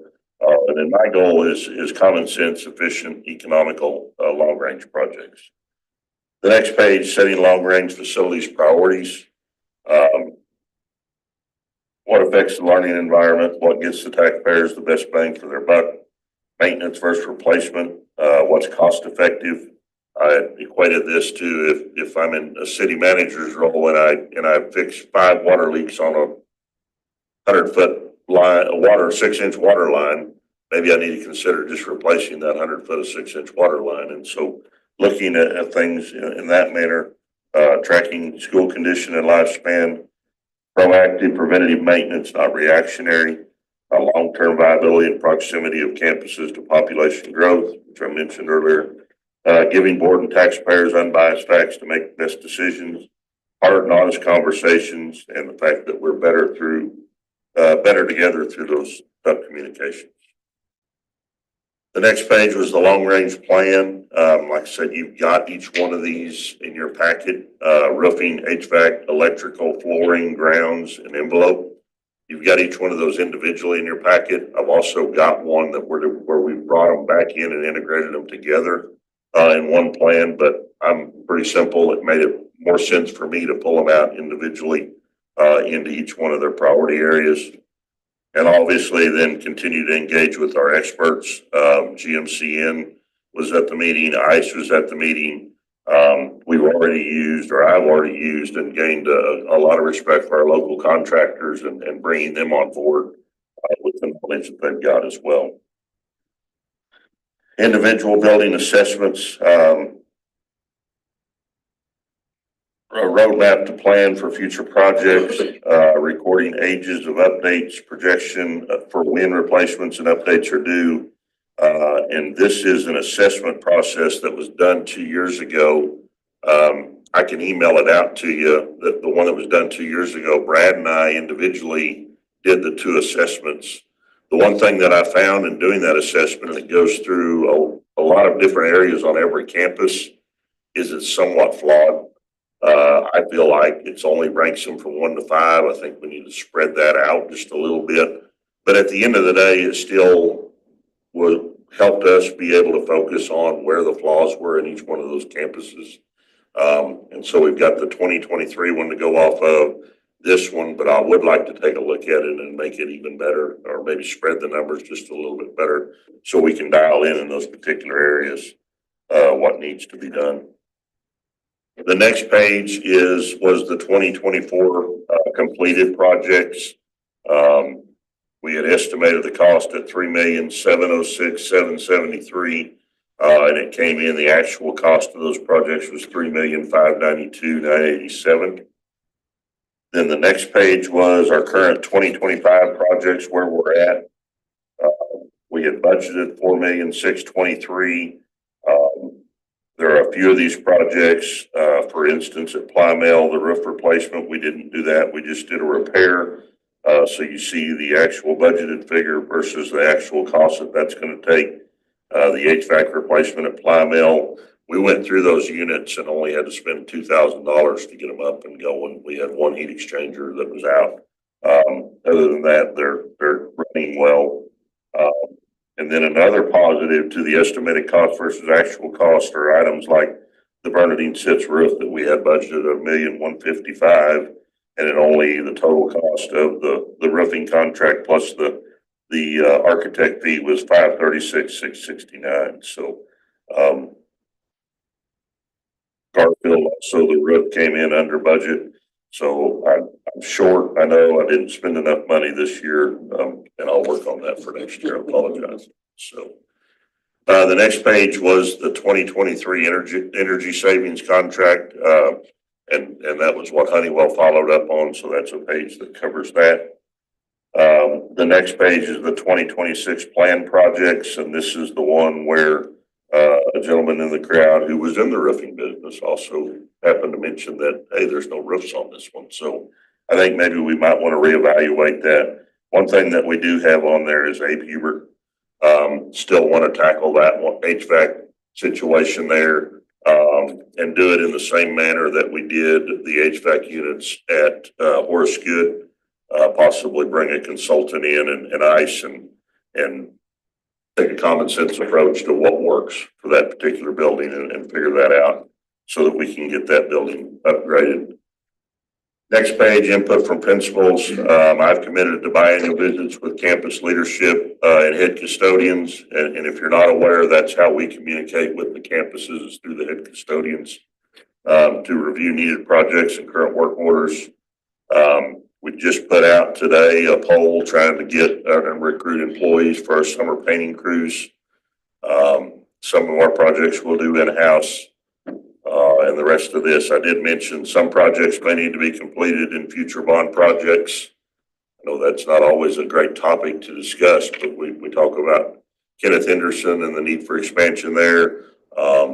You know, some athletic facility areas that I've been talking with the athletic director about, and then obviously the high school, that we're talking about a large substantial building that still seems new in a lot of people's mind, but it's 13 years old, and we're gonna eventually have to start making some progress on that, especially if you think about where we are with insurance and what they think about 15-year-old roofs and where that's kind of put us. So that conversation might need to be had.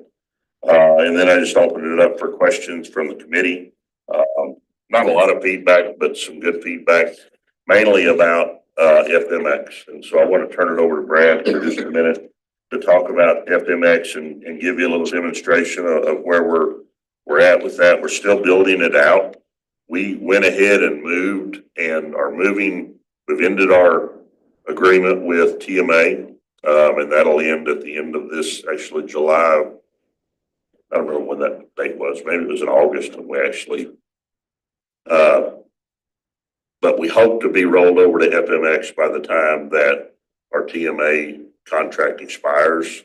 And so with that, I'll turn it over to Brad to demonstrate our FMX. Okay, so like Brandon mentioned, TMA was a great product for us for 20-some years within the district. Got introduced to FMX when I set out of the conference. It allows us to simplify things, and it also allows us to track the things that we need to track. When we're looking at long-range planning, we always want to make sure we're tracking any costs that are associated with our assets, with our equipment, whatever it may be. Within FMX, it allows you, actually, can I move this over here? Yeah. Want to reach? So I can face you all. I don't want to have it back.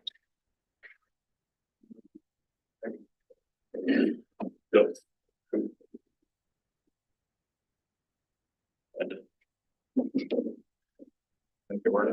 Okay, so like I said, we want to be able to track our assets and make sure that we are associating all of our costs that we may have with the equipment.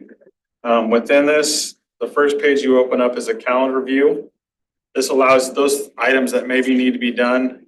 Each technician will have their own page to see, but the admin team or whoever, the warehouse supervisor, they'll have all of their associated employees on there to view their calendar to kind of see how items are going throughout the week and throughout the month.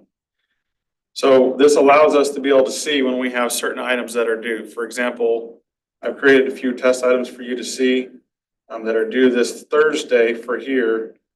We have a preventative maintenance, which is a filter change. It's on a weekly. It attaches how many filters those technicians will need so that they can grab them right from the warehouse and get on the road and get things done as quick as possible.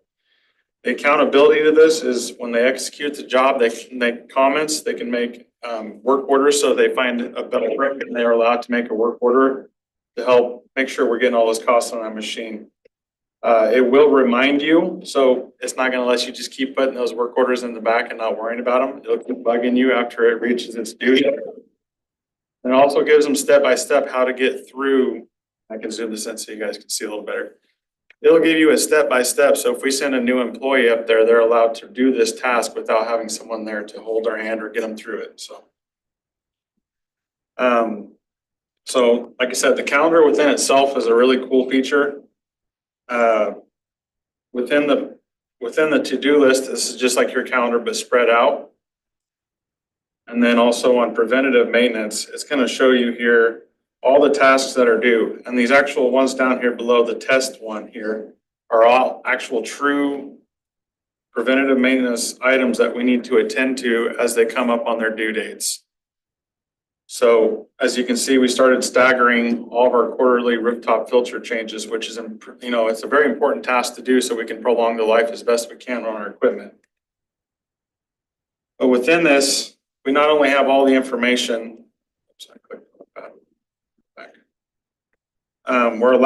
we're able to attach any attachment. So if we have any kind of documentation, whether it be a user manual, maybe it's a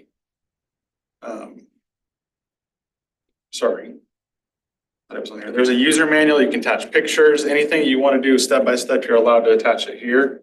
And then you can also put on there anything that you want to have followers. So Ken Kerr, which won't be here for much longer, but anyone that's in that role will have that chance to see, hey, this isn't getting done. They can go out and bug them, make sure they're getting it done, or they can follow up and say, hey, great job getting that done on time. One cool thing, I guess another cool thing is FMX Maps. So this is what kind of drew my attention when I was walking around the booths, looking at the different items they had. Just loads here. This takes not only maps that we can import for like our blueprints in the buildings, we can also do geo maps, which would be like satellite imagery. And then we can also just attach a photo. I'll kind of show you an example here. This would be, for example, a blueprint of Abe Hubert upstairs. So it shows all the spaces that are in there, clearly defines the numbers that we operate on. So technicians are easily able to identify, maybe they're not familiar with the building, they can get in and realize, okay, I'm at the top of the stairs, is the first room on the left. Within this though, it's not just showing you where things are at, you're able to add pins, different equipment. So if I have a piece of equipment that sits right in this room, I can mark it right there and give it a pin name, whether it be custodial equipment, HVAC equipment, if it's an electrical panel, whatever it may be, water shut off, anything can be put in here, put a symbol on it. You'll be able to click on that tab or that item once it's in there and it'll give you a detailed page of when it's serviced, what's been done to it. A goal of mine is to have QR codes above each doorway. So a technician or anyone can go right up there and scan it and see what all is in that room, what's been done in there. The whole history of the room will be there. Another example of the mapping. So this could be used not only just to help maintenance side out, if any emergency personnel need to get maps of a building quickly, we can provide this access to first person or fire personnel, first responders of any sort. But then we can also look and see, this is a pin Balta Brown with all the HVAC units. As you can see, as you're standing on the roof, you'll be able to scroll over each one and find out exactly which unit you're standing in front of. Go back to this here is one that I did for fire extinguishers. So every year we're required to have annual inspection of our fire extinguishers to make sure they're compliant. This allows anyone that may be new to the building, maybe a new head custodian that's supposed to go grab these out. They're able to pull this map up and find every fire extinguisher, where their location is, make sure they get them out for the annual inspection.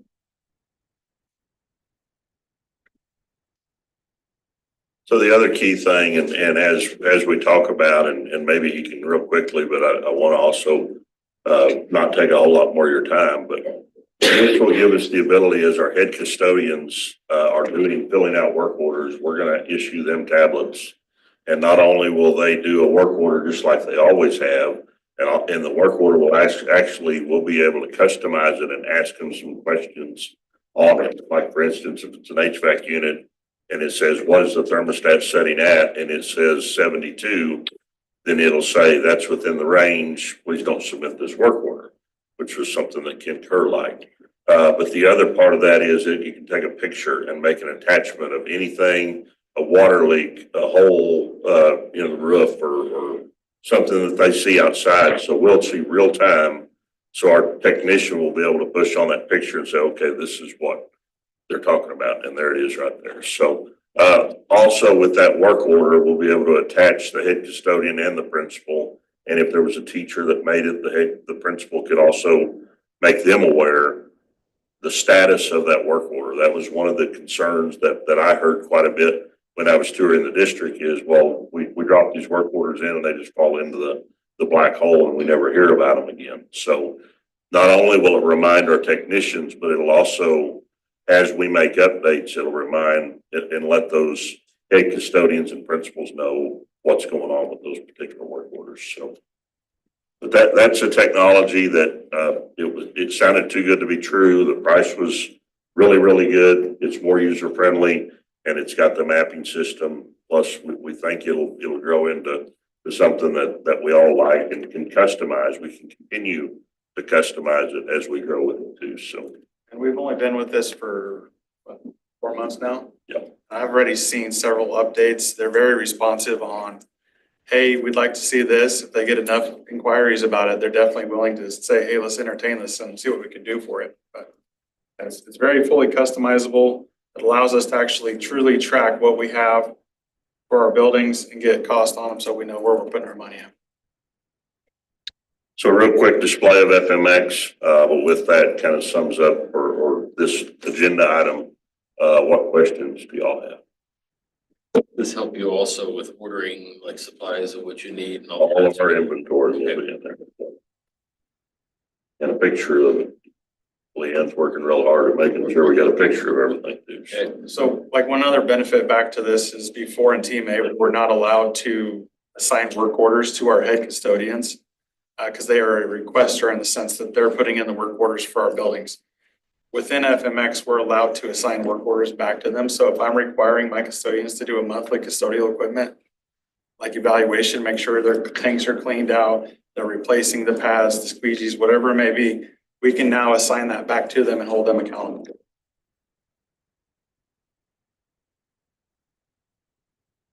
I'm assuming you can pull reports by building and all of that. So Yeah. that's part of that. Any information you put in, you can pull in an Excel format or PDF, however you want to see it.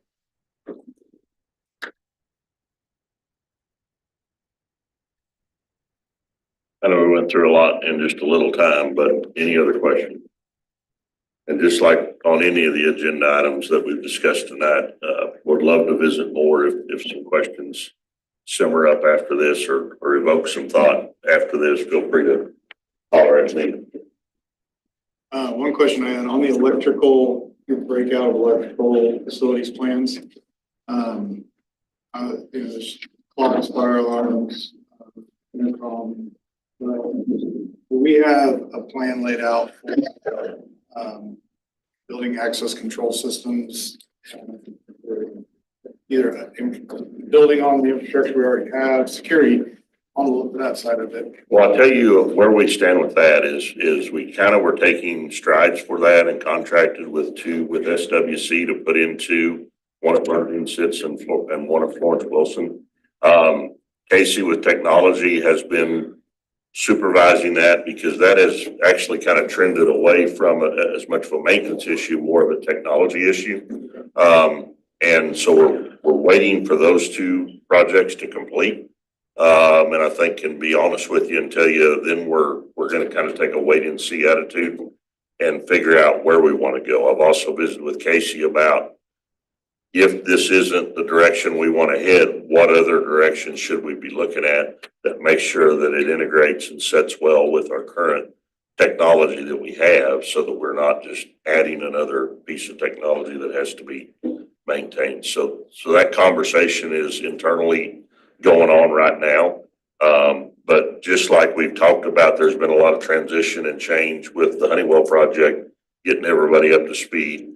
There's been a lot of transition and change on that project, which is security, intercoms, bell system, and clocks all kind of integrated into one system.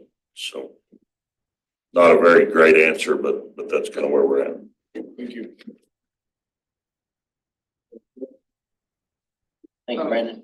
I don't have a question. I just have a comment. I sat in on the committee meeting and I thought it was very good. A lot of people from the community that really complimented Brandon and his crew on how far we've come as far as a roadmap and planning. And so I thought that was very nice of them to compliment and appreciate all your hard work, Brandon. Thank you. Thank you.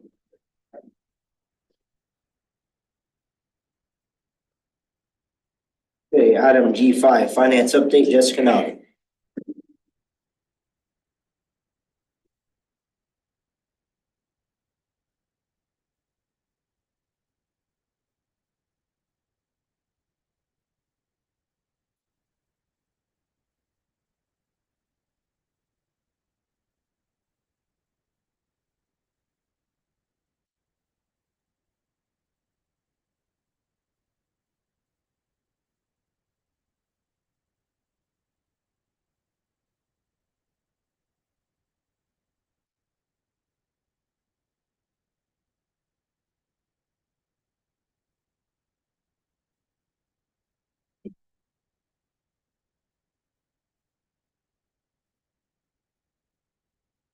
Okay, if I go long, it's Brandon's fault, because as he talked, I just kept thinking of more and more stuff to say, so. This is not mine. What else do I need to do? We're going backwards. Is that it? Okay, perfect, okay. Okay, so just part of the board policy where I give around quarterly updates, it's just that kind of time, so. Okay, so what I'm gonna go over is I'm gonna touch on the investments and interests that we've got going on right now, some of the challenges that I see in the near future, some of the potential high dollar expenses right now, just kind of a looking forward at next year and some of the numbers that I'm projecting to have. We're gonna talk a little bit about the grow well option that we're looking into, some ongoing expenses, and then just wrap up if you guys have any questions. So this year, I became a little more aggressive with investments. At the bottom, you can see that fiscal year 23, we had just under $500,000 in interest for that year. Last year, I started to do a little bit more investing and got it up to just under $750,000. And then as of the end of February, we're almost at 1.2 million. So interest rates have helped that out also. But as you can see above, I've looked at, I've invested a lot more of the district's money in CDs and T-bills and have, I feel like, done a better job the longer I'm in the position of vetting out the best options, looking at short-term, long-term. Also making sure that I ladder those so that money becomes available when I need it. Right now, there's a lot invested, and that top one's gonna come and mature the end of May so that it frees up money for lump sum payrolls. So just trying to be strategic in what I'm doing there. Some of the challenges that I'm not worried about, but I'm worried about, declining enrollment. If every student that we lose on average is about $8,300, and that's based on fiscal year 24 numbers. What an average student is worth. You guys have seen it, the rising insurance costs with property and casualty, going from EMC to the pool. The pool, if you'll remember right, is runs fiscal year, and they've already projected that that's going to be a 3% increase from what we just signed up in January. So they gave me that information at my very first meeting right after we agreed to go with them. So. Health insurance is obviously always going to be a concern. Aging facilities, whether it's our roofs, our HVACs, intercoms, clocks, cameras, Brandon and the long range facility comes into play there. And we'll talk a little bit about that in a little bit. This year we did the intercom, clocks, and cameras at Florence Wilson and SITS as part of the SWC project. Florence Wilson was around 192,000, SITS was around 240,000. Some of that was funded with the Safe and Secure Schools grant, which we've been made aware is not going to be an option moving forward. We plan to look at Horace Good next. It wasn't necessarily the next one on there, but after on the original schedule we had, but then in talking it over, we feel like Horace Good probably has the biggest need right now. We'll talk about some large expenditures that we've got coming up, and then always worried about being competitive in our salaries and our benefits. And it gets difficult. We want to raise our base to recruit staff, and then we get feedback from people that have been here long term that we're not doing enough to retain people. So finding the balance to recruit and retain are not only certified, but are classified and admin as well. And then also age plays into that. A lot of the younger teachers that we're hiring are still on mom and dad's insurance because you can be on that until you're age 26. And so to them, they just want to see it in salary. Whereas maybe somebody that's got a family is more concerned with the fringe benefits that we offer for health insurance. So again, just finding the balance that works for the majority of people. Fleet management and maintenance is always a challenge. We have roughly 50 buses and 30 vehicles, whether they're the transits or the Suburbans or our cars. So just maintaining them and keeping the fleet new enough that you don't have a tremendous amount of repairs. Federal funds, I think just the uncertainty of federal funds right now is a little bit of a challenge. Fiscal year 24, we got almost 14 million in federal funds. 3.3 of that was ESSERs. So we're still looking at over 10 million that we rely on federal funding for. And then the loss of ESSER is definitely a challenge. We've been able to maintain some of the positions that were ESSER funded. We've got a couple proposals to look at again for next year of some, like a health para position that was ESSER funded and then KDHE grant funded. And now we've lost that grant. So just continuing to see the effects of losing that ESSER money. The Bay Bridge forfeiture account, when I stepped into this role, I did some digging and found out so the district puts in $100 match for certified staff or 50 for classified staff. If they give 50 in annuity, the district matches it up to 100 for certified staff. So the vesting schedule on that is after you've completed 5 years, you start to get vested on the portion that the district put in. So every employee that does this has basically two accounts, their own money, it's always their money, the district's money where they actually have to earn it over vesting. So after 15 years, that money is completely theirs. Anybody that leaves prior to 15 years, that money, that whether it was 100% of those funds or 10% of those funds that weren't theirs, went into this forfeiture account and the district wasn't previously using these. So I inherited about $850,000 that in this forfeiture account and found out that that money was going to be lost if we didn't start using it. So we could only use it for the same purpose. And so I have, even since I was in the payroll department, started using this forfeiture account, and that money's coming to an end. So we started with about 850,000. It's roughly around 50,000 a month. So we made it almost a year and a half where it was not coming out of current district funds. So that's going to be a challenge moving forward, putting that back into the budget. And then I mentioned the Safe and Secure Schools grant going away. It's not going away completely, but they've changed what you can use it for. You can no longer use it for the security in the buildings, but it's strictly for AED machines.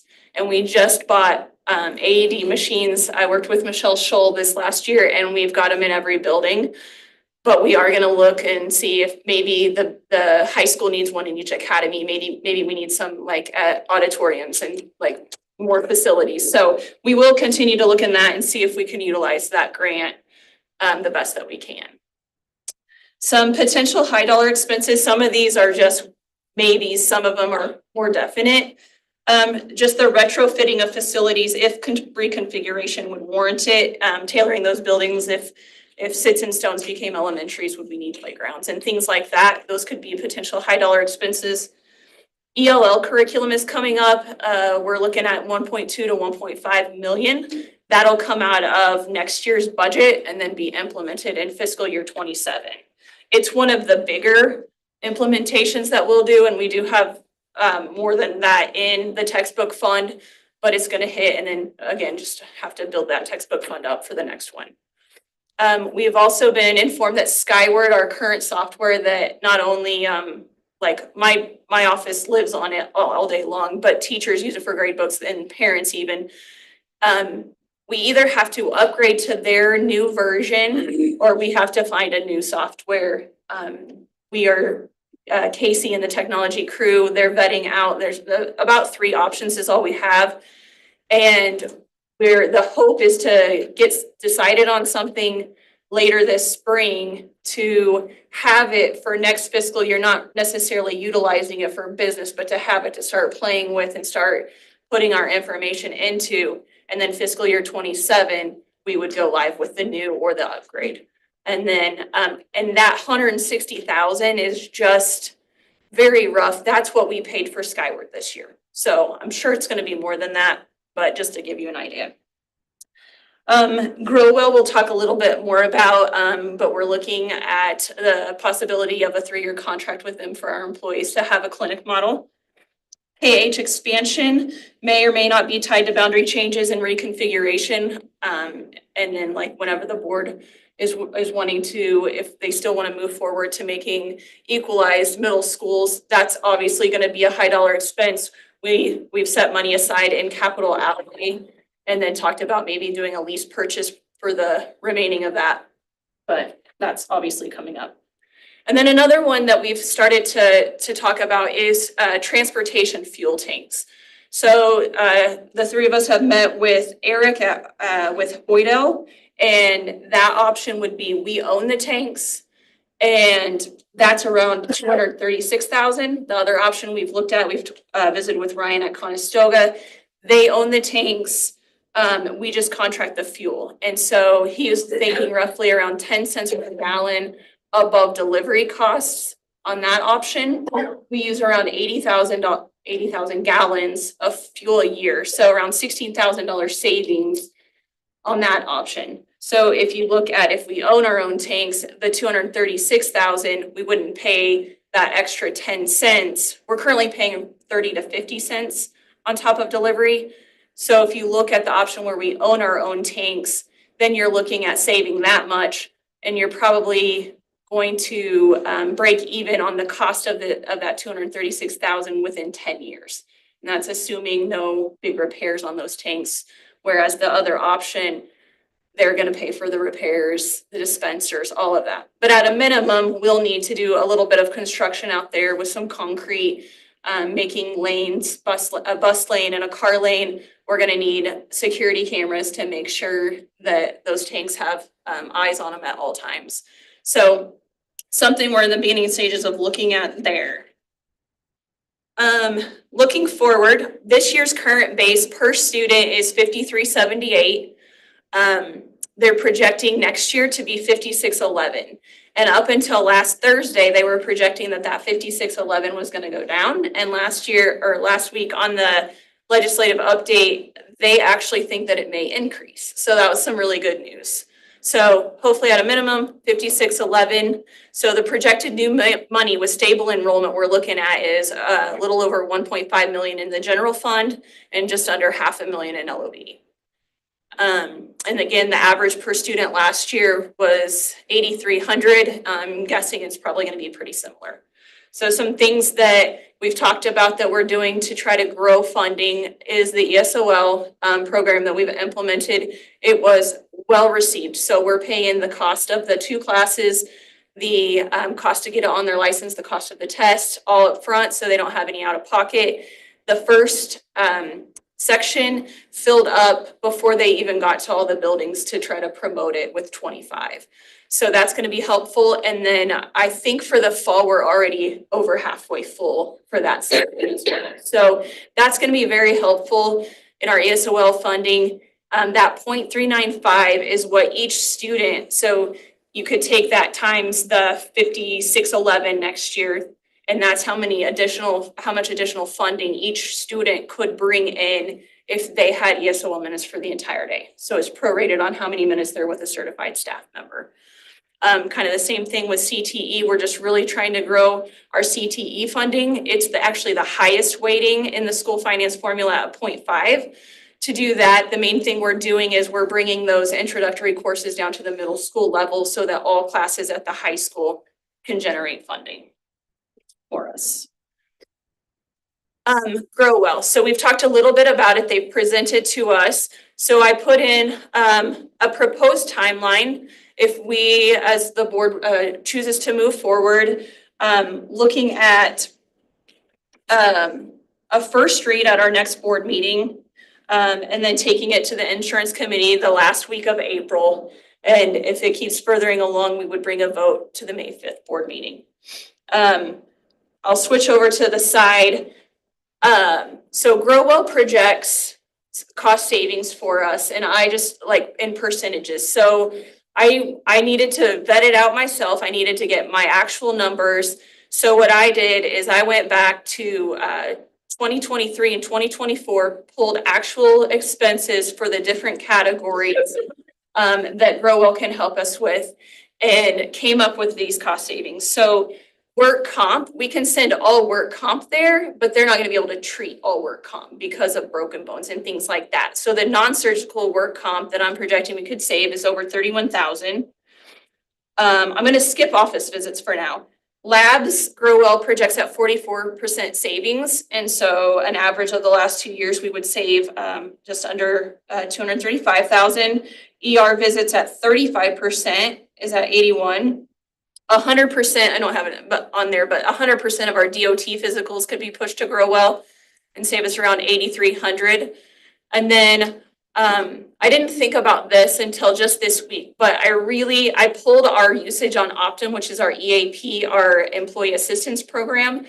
And the utilization on that is for counseling services. There are other offerings like legal things, but that's not what our employees are using it for. They're using it for the mental health counseling component. And I met with Carmine last week, and he presented a mental health component that I think we would be able to eliminate Optum and therefore save another 25,000. So back up to office visits. Growell, their projection was 65% in year one. I was like, I don't know, like this is just me flying blind. I wanted to figure we had to have to break even. So I set up a formula and we have to have 50% in order to break even. So anything above and beyond that, then that's when we're going to start to see our return on investment. So when I did that, I felt a lot more comfortable because overall, my number one concern is employee buy-in. This model works when people use it. So just making sure, Growell has been open to going out to buildings. They plan to be at if we proceed there, they plan to be at that back to school in-service and set up, like we talked about, maybe they're in a classroom and it's a breakout session where employees can come ask questions one-on-one, or in big groups, they can do presentations. But they're ready to start helping with the marketing on May 6th, if that's the way the board votes on May 5th.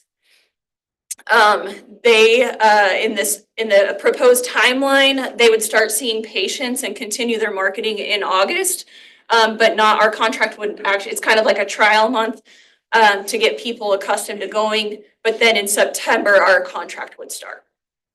Some additional savings that, other than the chart that I see, the employees are not going to have to pay a deductible or co-insurance when they utilize this. So employees are going to see savings straight out of their pocket. And tied to that, I would like to look at an option on our health plan of raising the deductible a little bit higher so that the premiums can be maintained or even maybe go down, hopefully.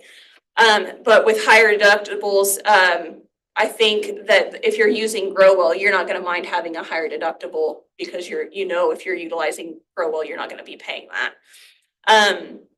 There's always obviously the risk of things that they wouldn't be able to help you with, and you're stuck with that higher deductible. But overall, on the primary care, I think they would see savings for sure. The other thing I checked into is they have the telehealth option, and right now we have Teladoc through Blue Cross Blue Shield. So we still have to have Blue Cross Blue Shield. So I'm like, okay, look, I'm gonna reach out and see if they'll come down on their premiums if we remove Teladoc, since we'll have this other option. And there will be, I did find out that there will be a reduction in our Blue Cross Blue Shield administrative costs if we remove the Teladoc option. The other thing that we can do is student drug testing. They'll do that at cost, and currently we're outsourcing that to Accelicare, so we could bring that in and save funds there, as well as like our transportation anytime they're in an accident, whether it's at fault or not, they're required to go to the drug testing, so that would be an additional savings there. So I kind of told you my concern was getting employees to buy in.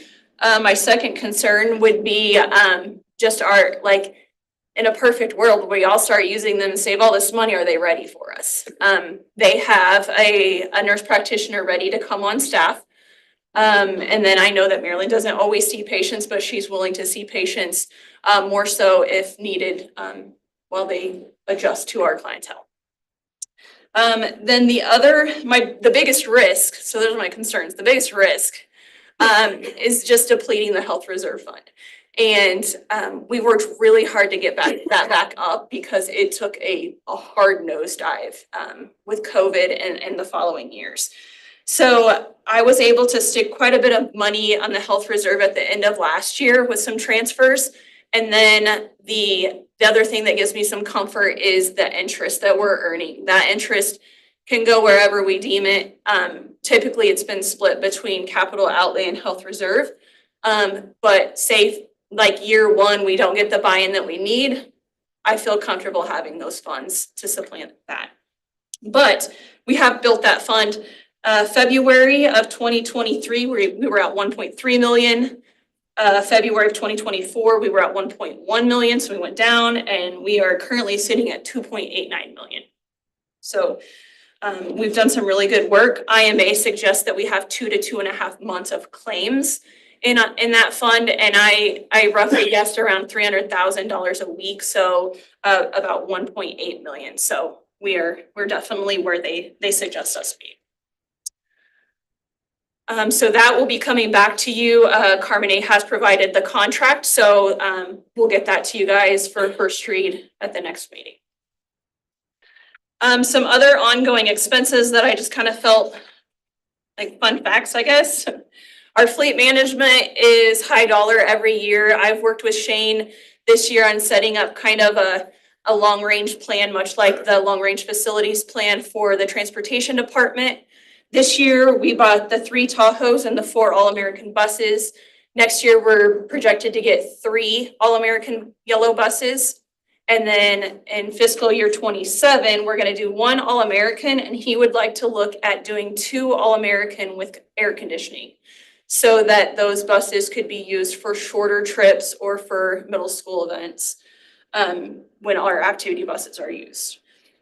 Long range facilities plan, Brandon talked about that. We're down a lot this year just because of the Abe Hubert project coming in so high and pushing that in a different direction.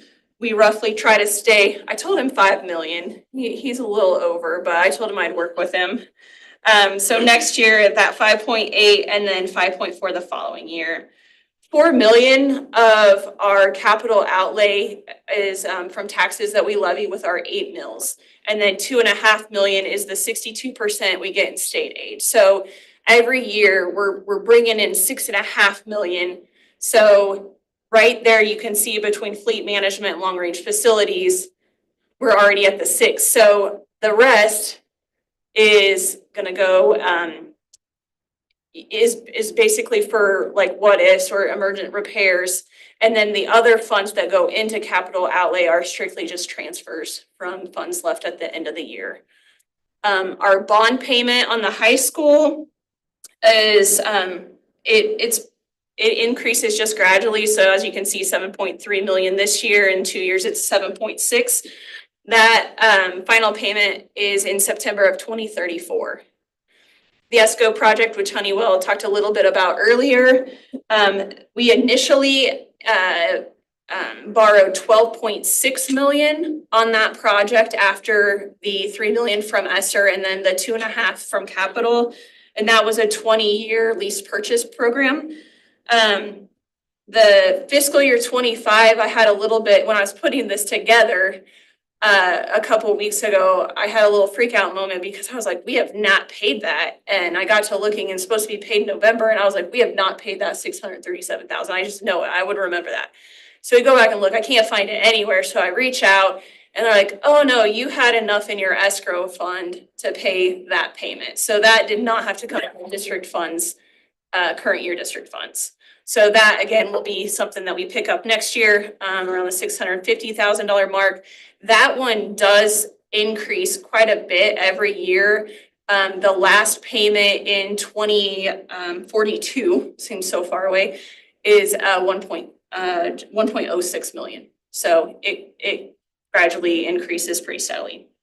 Can I ask you a question? Yep. So you're talking about that's the projects at Honeywell? The Honeywell, yeah, based at ESCO. So how does that track, at least with the energy? I guess that is the goal still, is you see that increase up to north of $1 million. It's guaranteed to be offset by energy savings?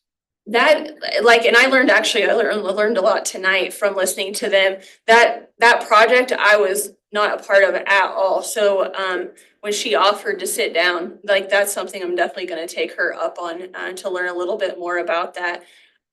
Because I know we just provided all of the utility bills to them, so I'm anxious to see what their report brings back. But I know the intent is that is supposed to be paid for with energy savings, so we better start saving a lot of energy.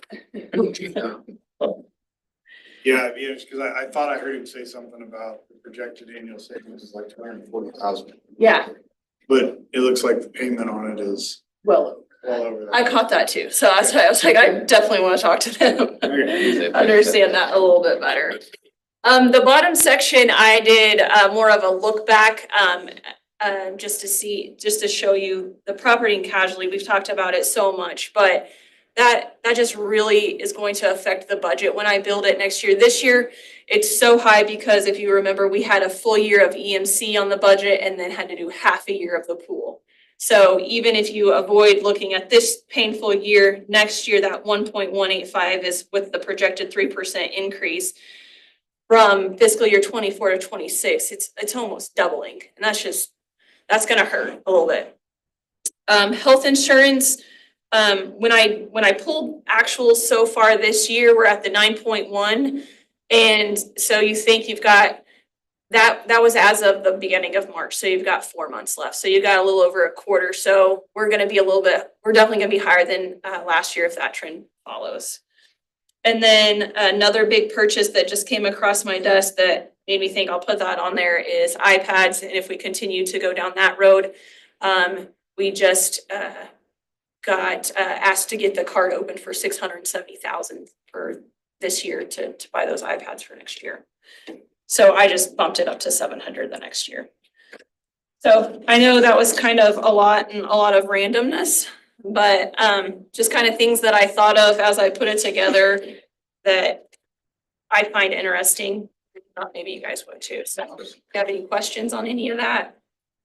Kind of off the topic, and I'll put you on the spot, but are iPads still the thing? Or I know there's been talk about going to computers or laptops, or we just.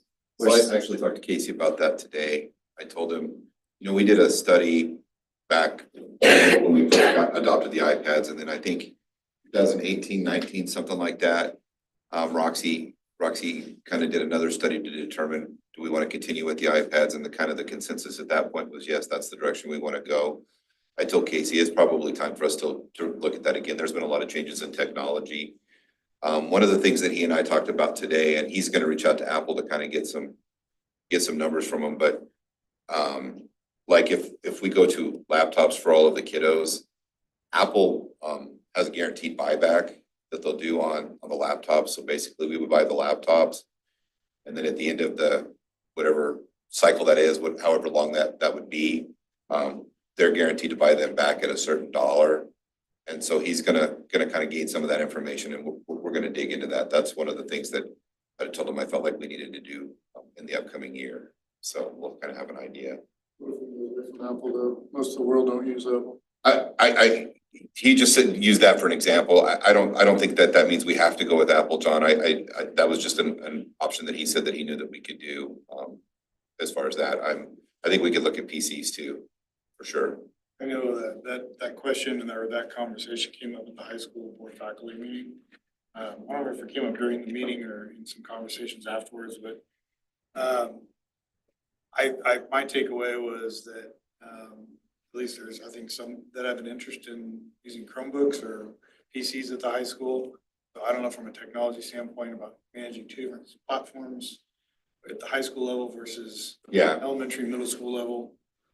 But yeah, I mean, those are things that we've talked about. One of the other things I've heard from a couple of you about, the iPads going home at 5th and 6th grade versus staying at school. So we talked about that. I think he's going to dig into a lot of that stuff and kind of come to you all with a few different options and a few different ideas as we move forward. Well, and the management costs, like on the Chromebooks, significantly lower the last time that I checked, significantly lower. So besides the fact that a Chromebook is much cheaper than an iPad. Yeah. One thing I would say about Chromebooks is, we get to the end of the 4 years and there's gonna be no return on investment for those. $300 a Right. piece. Yeah. Yeah, that would be the only thing, so. But yeah, Casey, I think is open to that and he recognizes that, so. What grade levels have iPads today? K-12, like if you're asking what grade levels take them home, Or I'm just asking, utilize K-12. K-12 uses Do them, we yeah. need to do that, or can we just go 9-12 with PCs and? Yeah, I think we can definitely talk about what that needs to look like, yeah. Sorry, I went down a rabbit hole. That's all right. How did the survey that you did for the Grow Well, did you get good response to that? It was all really good.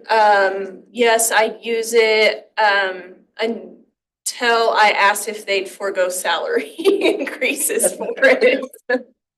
And like I said, that's not a make or a break for sure for me. It was just something I wanted to put in there to see. And I'll be honest, I thought about doing like an opt-in to where we only pay for the employees that are actually going to use it. And the more I thought about it, I'm like, we're charging the employees that are potentially the ones that are gonna save us money, and that didn't sit well with me. So I just really think if we can get it marketed to our employees and get, I think some things that we have going for us is that it's established, it's been established. I've talked to the city, I've talked to Dodge City, I've talked to another organization, and they didn't have any hesitation in recommending the services that they're receiving.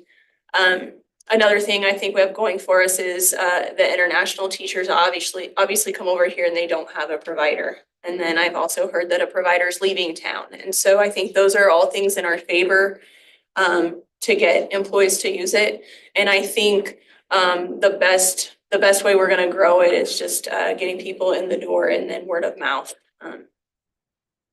using it. A couple of the teachers that I talked to were even like, you know, I don't know if I want to leave my primary position, but I've been to Express Well Care 7 times with my kids this year because I couldn't get them into their primary care. And so I had to pay for that, and this I wouldn't have to pay for. So. And I've tried to make like people feel comfortable. I guess we're never gonna force anybody. You don't have to. On the flip side of that, if we're paying for them to have a membership at Grow Well essentially, and they're not using it, we're paying twice because we're paying for that and then we're paying for the provider that they do choose to go to.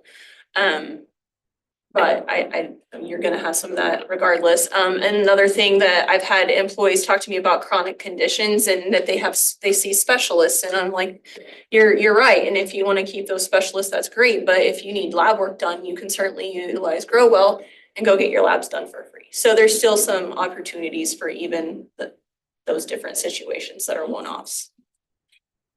So your slide where you kind of broke down your potential savings, are you, if I understand right, you're anticipating if that utilization's around 50% in year one, the district will see a net savings of 720,000 by making the switch? No, that is, I'll go back to it. Okay, so those savings right there that I project we're gonna save, if 50% of our office visits transfer and start using Grow Well, at that point, we're gonna pay for it. We're gonna, like, these savings listed are gonna pay for the year that we're gonna pay Grow Well. Oh. So if that's we, the- yeah, that's my break So the even. cost to enroll in Grow Well is about 720. Yeah, like And then by year 3. at 50% utilization, we break even. Yep. Okay. Yep, and that's the basic, the mental health component is in addition to, but it's by visit. It's just a set dollar amount per visit. And so you're only gonna pay for what you use there. The drug testing back at cost is not factored into this. We're paying it now, so it's not really a saving. The savings will be that we won't pay as much, but it will be savings, but not substantial. We don't have a lot of costs in those drug tests.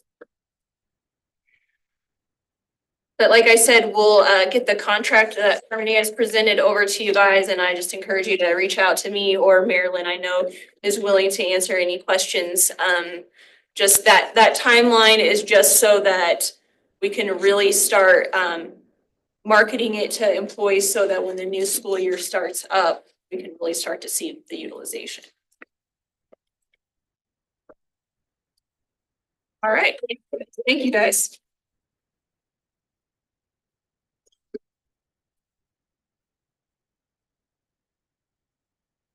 Okay, item H, new business. H1, the Board of Education is asked to consider and approve the following curriculum council items. Deputy Superintendent Josh Gunn. So kind of going along with what Jessica said with our efforts to try to increase our CTE numbers, one of the courses that I have for your hopeful approval is the veterinary science class. And so that's gonna, it'll be a 2-semester class. And so the first semester is really gonna kind of focus on the care and management of large animals, health, reproduction, breeding, and all of those things. And then the second semester will focus on anatomy and physiology and things like that. And so it would be a 1-year class, half a credit each semester. And then that would fit into the CET pathways for animal science, for health, and related industry pathways. So we would use current staff that we have, so there would not be any additional cost to the district to add these to the CTE pathways. Prerequisite would be that they would have to complete the animal and meat science class, and then it would be recommended that they complete the introduction to agri-science as well. So, questions? I think agriculture is probably one of our biggest CTE pathways that we have at the high school, and so I think this would be one that would be well received at the high school. I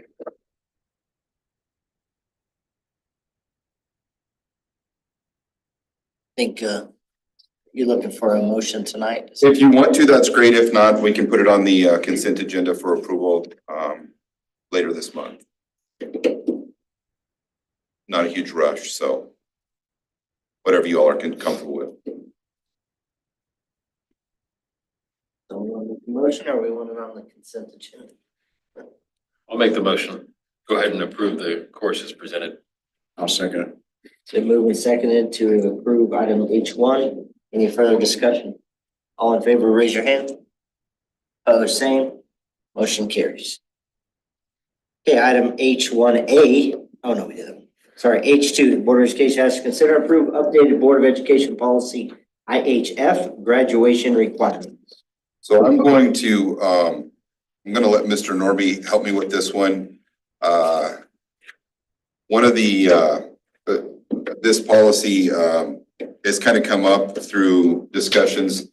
This last year, we saw probably the highest number of junior graduates. Was it 74? Yeah, I think it was just under 70. Yeah. Last year, 80 this year. 80 this year. So I think with the addition of all the dual credit classes, with the addition of 0-hour classes options that they have that are offered, plus 8-hour classes, we would like to propose that graduates from Garden City High School have to attend a minimum of 7 semesters to graduate from Garden City High School. If they would like to graduate early, there's still opportunities because Garden City Achievement Virtual only require 21 credits versus the 24 at Garden City High School. If they want to graduate early, there'd still be an opportunity to do that with attendance at one of those two programs. But we would like to recommend that we go to 7 semesters for Garden City High School, starting with the current freshman class.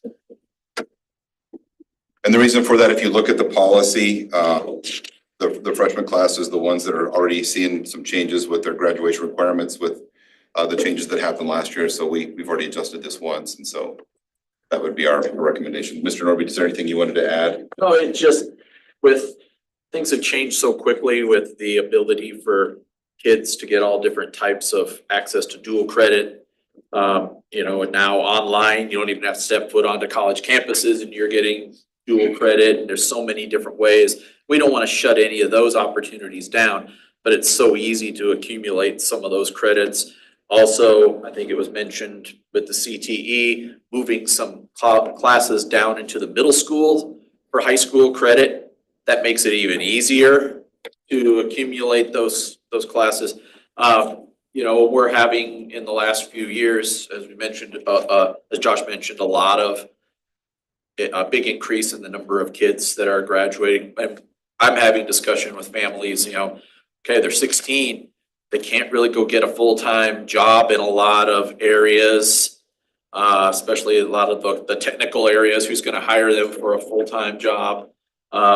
Some college programs won't take them until they're 18, especially a lot of our technical programs or medical programs. So you've got a kid who's just accumulated the credits at the high school and they've graduated, but now what? Then when the student and the family kind of get out into the real world, now what?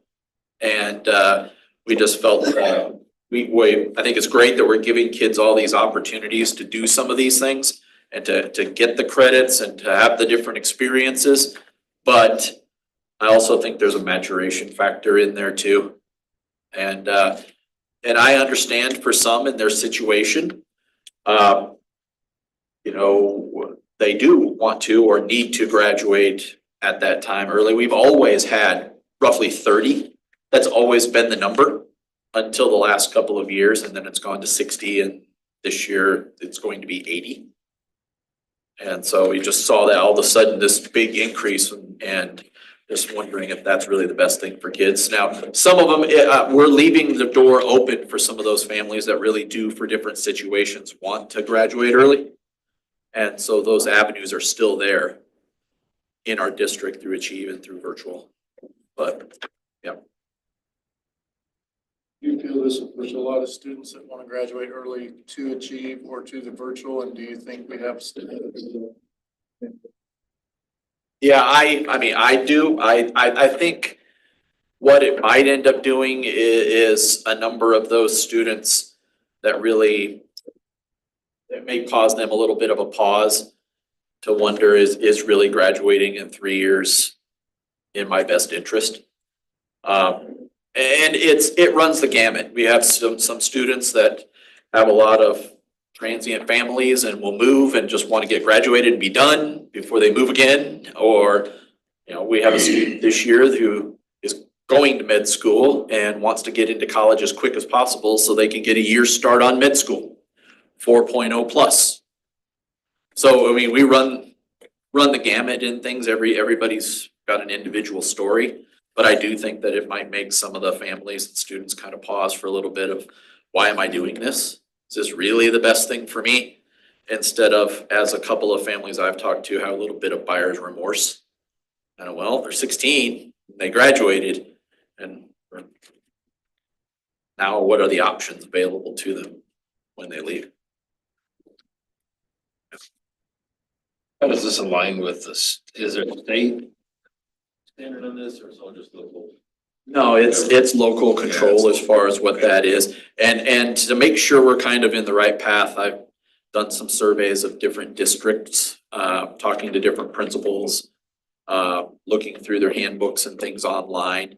And really 3.5 seems to be, like we're proposing to go to 3.5 years, 7 semesters seems to be what is kind of, it's what's normal out there. I talk to a lot of folks and they're saying, really? You let kids graduate when they're 3 years? Oh, yeah, that's what our board policy has always been, so. Has there been any thought about increasing the number of credits to go along with this so that they're not just coming to school half days? Yeah, we've talked about some of that too, and along with it. Yeah, there has been some conversations about, we haven't really settled on exactly what those things might be. We'd really like to see some students take some more vocational career and tech kind of focused pathways and finish a pathway or something like that. I think that's one of the things too is, you know, when we have so many early grads, there's a lot of kids that are enrolled in CTE courses, but they never complete that pathway. A lot of those kiddos that are graduating early are not going to complete that pathway. And so they're missing out on opportunities there too. Is that breakdown of the number of credits and how we've got it structured? Is that a local control element too, or is there any sort of state? As long as you're staying on the minimum. We have to have a 21 minimum of credits. 21 credits. And so then, and if you look at the policy there, it outlines the required, so like, 3.5 of ELA and the oral communication, those pieces, those are required. But the rest of that, they just have to have 21 with those courses included in there, the required courses.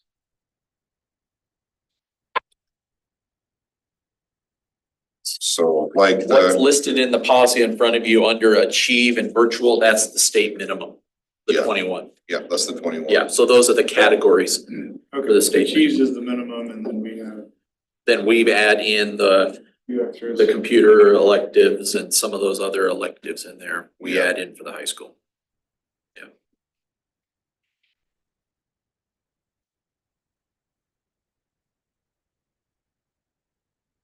We used to have a higher number for graduation. Credit was 26, I think. 26 and a half out of a possible 32 when when we in were A at block period. schedule. We used to go to A periods instead of we used to go to A periods instead of 7, and then to get more efficient with hiring staff and placing staff, we went to a 7-period day at the high school, and when you went to a 7-period day, you cut out electives, possible electives, so at that time, we cut back the number of required. So if you attend 7 periods a day for 4 years, how many credits are you likely to achieve? 28. You could, if you fill your schedule, you can, out of the possible 28, we have them. You get to 24 out of the 28, and it used to be 28 out of, 26 and a half out of 32. Is when we were on the block schedule and 8 classes at a time. Of our seniors are in the building all day long. Now, in the spring semester, not very many. Most of our students can pretty easily get the required credits for graduation in 3.5. So they, in their fall, they all take full schedules. They take English 4, they take their government. Hopefully they're taking some of their exploratory, could be finishing a CTE class, a math class, advanced algebra, college algebra, something like that. In the spring, we require students to take what they need to be eligible to participate in activities, which is 5 classes, or what they need to graduate. And some of them, it may just be a class year or 2 that they still need to graduate. Yeah. So that's 7 periods, that's not counting 0 hour? It's not counting 0 hour or 8th hour. And that's kind of the wrinkle that's happened over the years. Yeah, it's blowing up in the last, we have 200 kids, probably more than 200 kids in the building every day at 650 for 0 hour. And that enrollment has just exploded. We're now offering government and computers class in addition to the normal PE things, and English 3, chemistry. So, we're providing a lot of different opportunities for kids to take classes. And some of them are taking it, they want to take an extra band class, they want to take something, and this is a way to get a core class done in 0 hours so they can get that jazz band in, or they can get that theater class in, or something like that. When would this policy need to be adopted to timeline wise to achieve with the freshman class that you're targeting? Yeah, so we would target the freshman class. When would this policy need to be adopted in order for that to be feasible? I would say sooner rather than later so that we can communicate that with them, Like in the next month or in the next, before the end of the semester? That would be my goal, would be to adopt it in the next month, yeah.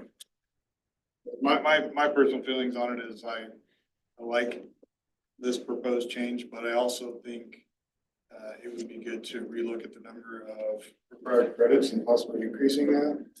And because it's the same policy, I was really getting at is there enough time to look at amending that and adopting both in the policy change, or would you recommend doing this now and setting a separate policy change later for if we end up increasing the number of credits required to graduate?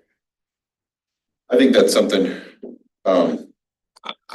if we're gonna add credits, I think we need to decide what those credits are gonna look like. And so I would like to get some teachers at the high school to be a part of that conversation. So I would propose that we, if you all are comfortable, we move forward with this piece and then we can talk about amending that next year. I mean, that's something we can dig into.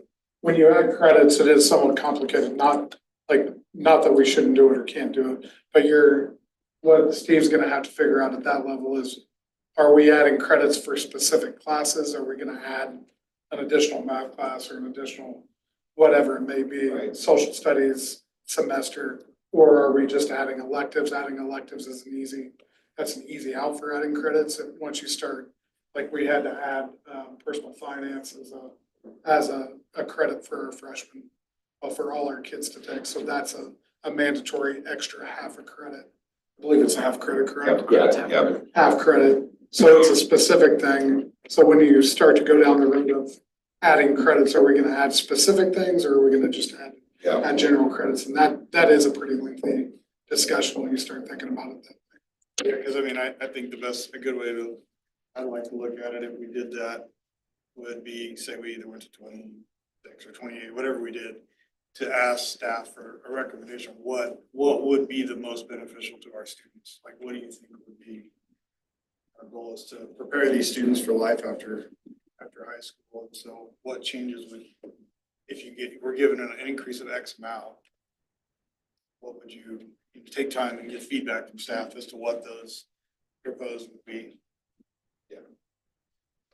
And what we're talking about with this change, 80% of our kids graduate after 7 or 8 semesters. So we're talking about this change really addressing or taking a look at maybe the 20% of our kids that are graduating right now that semester early, that after 3 years. So the 24 credits that we do have works pretty well for a majority of our kids. And if we do, my one fear would be if we do add classes or required, how does that affect the 30 to 50 kids, just about as many kids on the other side that are barely gonna make it? And so, I think you have to kind of balance that. I would say if we added credits or something like that are required to graduate, electives are the place to go because most of our kids are going to, well, I guess I have to load up on that other college class or that other welding class. We already have 3.5 credits, so 3.5 years of English. There's not very much left to add in English. And then speech too on top of that. Yeah. So I mean, we're kind of in our cores, we're pretty good there. Is there a way to look at that from a post-secondary success rate? I mean, when our students go to college, is there an area that they're failing in or not doing as well in? Maybe is a better way to say it. Well, and that's one reason we kind of looked at this. Some of those kids that are graduating early, for instance, they're not able to get into some of those college programs. And so that does affect our post-secondary rate. Well, I want to go be a welder, but I can't get into the welding program because I graduated at 16 or 17 and they won't let me in until I'm 18. And that does affect our post-secondary. But as far as what affects a lot of our kids' success at the next level, what the information I get from colleges is that it's our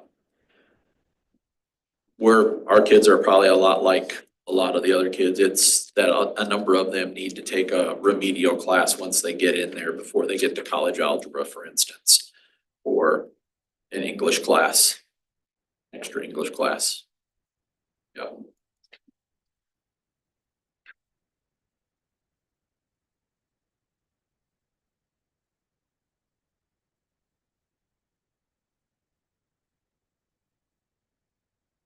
Other questions?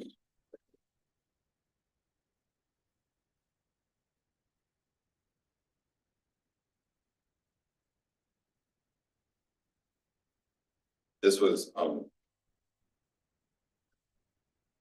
there's a lot here, so if you have other questions, just let me know. If I don't have the answer, I'll get with Mr. Norby and his team and see if I can get the answer, but if there are no other questions, we'll have this on the consent agenda at the next meeting. The changes between now and then. Okay? Thank you, Jack. Thank you. Thank you. Mr. Norby.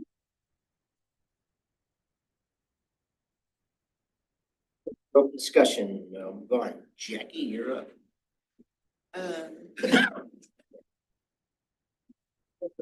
Is tonight. Read limited to it, so.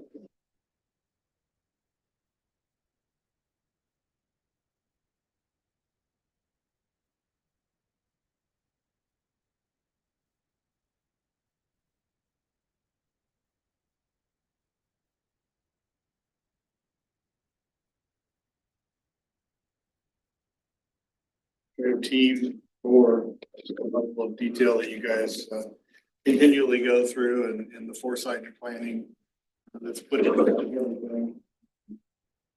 It was great to have kids from Computer here tonight. I really appreciated their building presentation.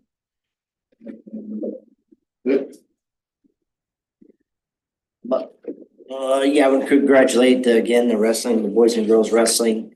What they accomplished is pretty amazing and definitely worth recognizing them. I like the JAG program. I've heard it 100 times. I really wasn't up to speed on what it was and what it was about. So I have a new respect for that program for sure. AP Hubert kids were great. I really did like the long range planning. I feel like that started a couple years ago and I just feel like it's getting better and better. And I appreciate the financial update. You do a great job with that. And you always dumb it down for me and I appreciate it. And then the Grow Well, I'm a 10-year member of it. I've seen the benefits of it. I just hope enough people, if they want it, support it and go on with it. That's it. I always enjoy the first part of the meetings where we have the presentations and it's always exciting that we have one or two or three really positive, cool things that we get to talk about before we get into the nuts and bolts of running a district. I appreciate the presentations and I hope that the public that's watching online appreciates it as well, that we are being open and transparent with all of our information. So thank you guys for that. Lot of information today. Again, everything you guys have all said, with state wrestling and even the JAG, had not heard of the JAG program, so I'm learning about that, asking some of those questions, but I definitely appreciate AP Hubert and the work that they're all doing there as well. Some other things, I know we had some other state competitions that the school system participated in, state robotics. I just know my son was there, and so that was a good thing for the school system. We hosted well for that, so I was excited to be a part of that there and see that go forward. And there's just a lot of things going on that are good, and so excited about the future and just appreciate everybody's hard work. And I know we're in the final stretch of the school year here, and it's been fun being at the door of the cage and hearing conversations and keeping them all encouraged. And so we're there. We're going to get there. So it'll be great.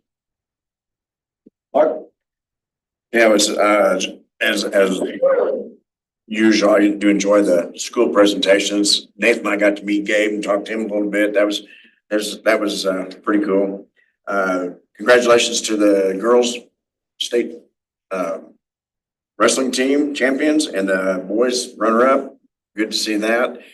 Appreciate all the work that everybody does. Brandon bringing the stuff for the facilities, Jessica with the financial stuff. Yeah, we're in the fourth quarter now, aren't we? You all are. We're not, but I'm talking Houston stuff. Oh, okay. But I guess, and of course, everything else, everybody said, appreciate that. No. Yeah, I just echo everybody else.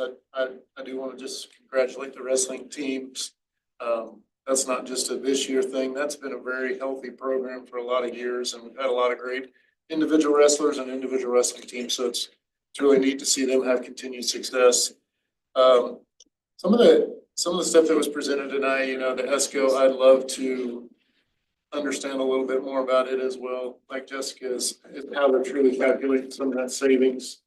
Because if they're doing off utility bills, each year is different based on temperatures, winters, different stuff like that. So that's kind of tough to measure if that's the exact way they're doing it. Some of the long-term planning stuff, I sat in on that. I think that still opens a discussion to how many buildings we have and how we utilize those buildings based on cost of that and what the cost is to maintain some of those buildings. So anyways, all great information. Appreciate everyone's hard work. Dr. Dominguez? All of that, I really appreciate the board's comments. We have a reverse job fair, and that is Wednesday morning from 8 to 10:15 at the Clarion Inn. And you have never been a part of that, you might want to drop in if you get a moment. And that's Wednesday morning, April 9th. And some of our students that need some extra help are interviewed. The employers are there and the students are there and have a colleague with them, and then, yeah, they get interviewed. So a possible jobs they can hold. So that is another thing. Pastor on the end alluded to the robotics team state competition, boys and girls wrestling. I mean, to win a state title is phenomenal, and finish second consistently year in and year out is really difficult to do. JAG program's great. You saw some of the numbers that they have, and number one, engaging our students, enriching them, empowering them, getting them to graduate, and then they help them for another year. So they do actually have a life coach for another year after they get out of that program. So it's not just, it is still giving back to the student. Abe Hubert, those individual students that came and presented to us, lovely. Young man that we had was great and very knowledgeable about his scores and his goals. Facilities, we're going to keep moving forward with that. Brad Stopcotty's still here, but Brandon, that was good. We've made it better. And I mean, we're going from good to great to elite with that facilities, and things move, and that is a moving target, but we definitely want to be buttoned up and make sure we're doing the best with our facilities, finances. Jessica's all over that. I still have questions about Honeywell, saying that publicly on what is the actual, I want to see what the real number is with that, but I know we will get there. The finances were in good shape with that. If Growell's the way we decide to go, then that's fine. If it's not, that's fine too. We'll just continue making Garden City better where everyone leads. And then our courses moving forward and getting 3.5 years out of our students, we still feel that really is the best for the students. And if another option is there, we have that option for them, and they can graduate in 3 if they need to. So if that's what they need, but 3.5 at least, if not 4 on the traditional path, we feel is better for everybody. But thank y'all for your service. Okay, the next meeting of the Board of Education will take place on April 24th at 5 p.m. here in the board meeting room at the Educational Support Center. We'll now move to item K, executive session. Mr. President, I'm moving to go into executive session for 15 minutes, to discuss negotiations for the 2025-2026 school year pursuant to the exception. Yeah, 15 sufficient. Okay. For the 2025-2026 school year pursuant to the exception for employer-employee negotiations under COMA, beginning at 9:05 p.m. Open meeting will resume in the board meeting room at 9:20 p.m. I'm directed by Dr. Dominguez, Josh Conlon, Drew Town, and Jessica Nolan to join us in executive session. I'll second that. Moved and seconded. Any discussion? All in favor, raise your hand. Opposed, same. Motion carries.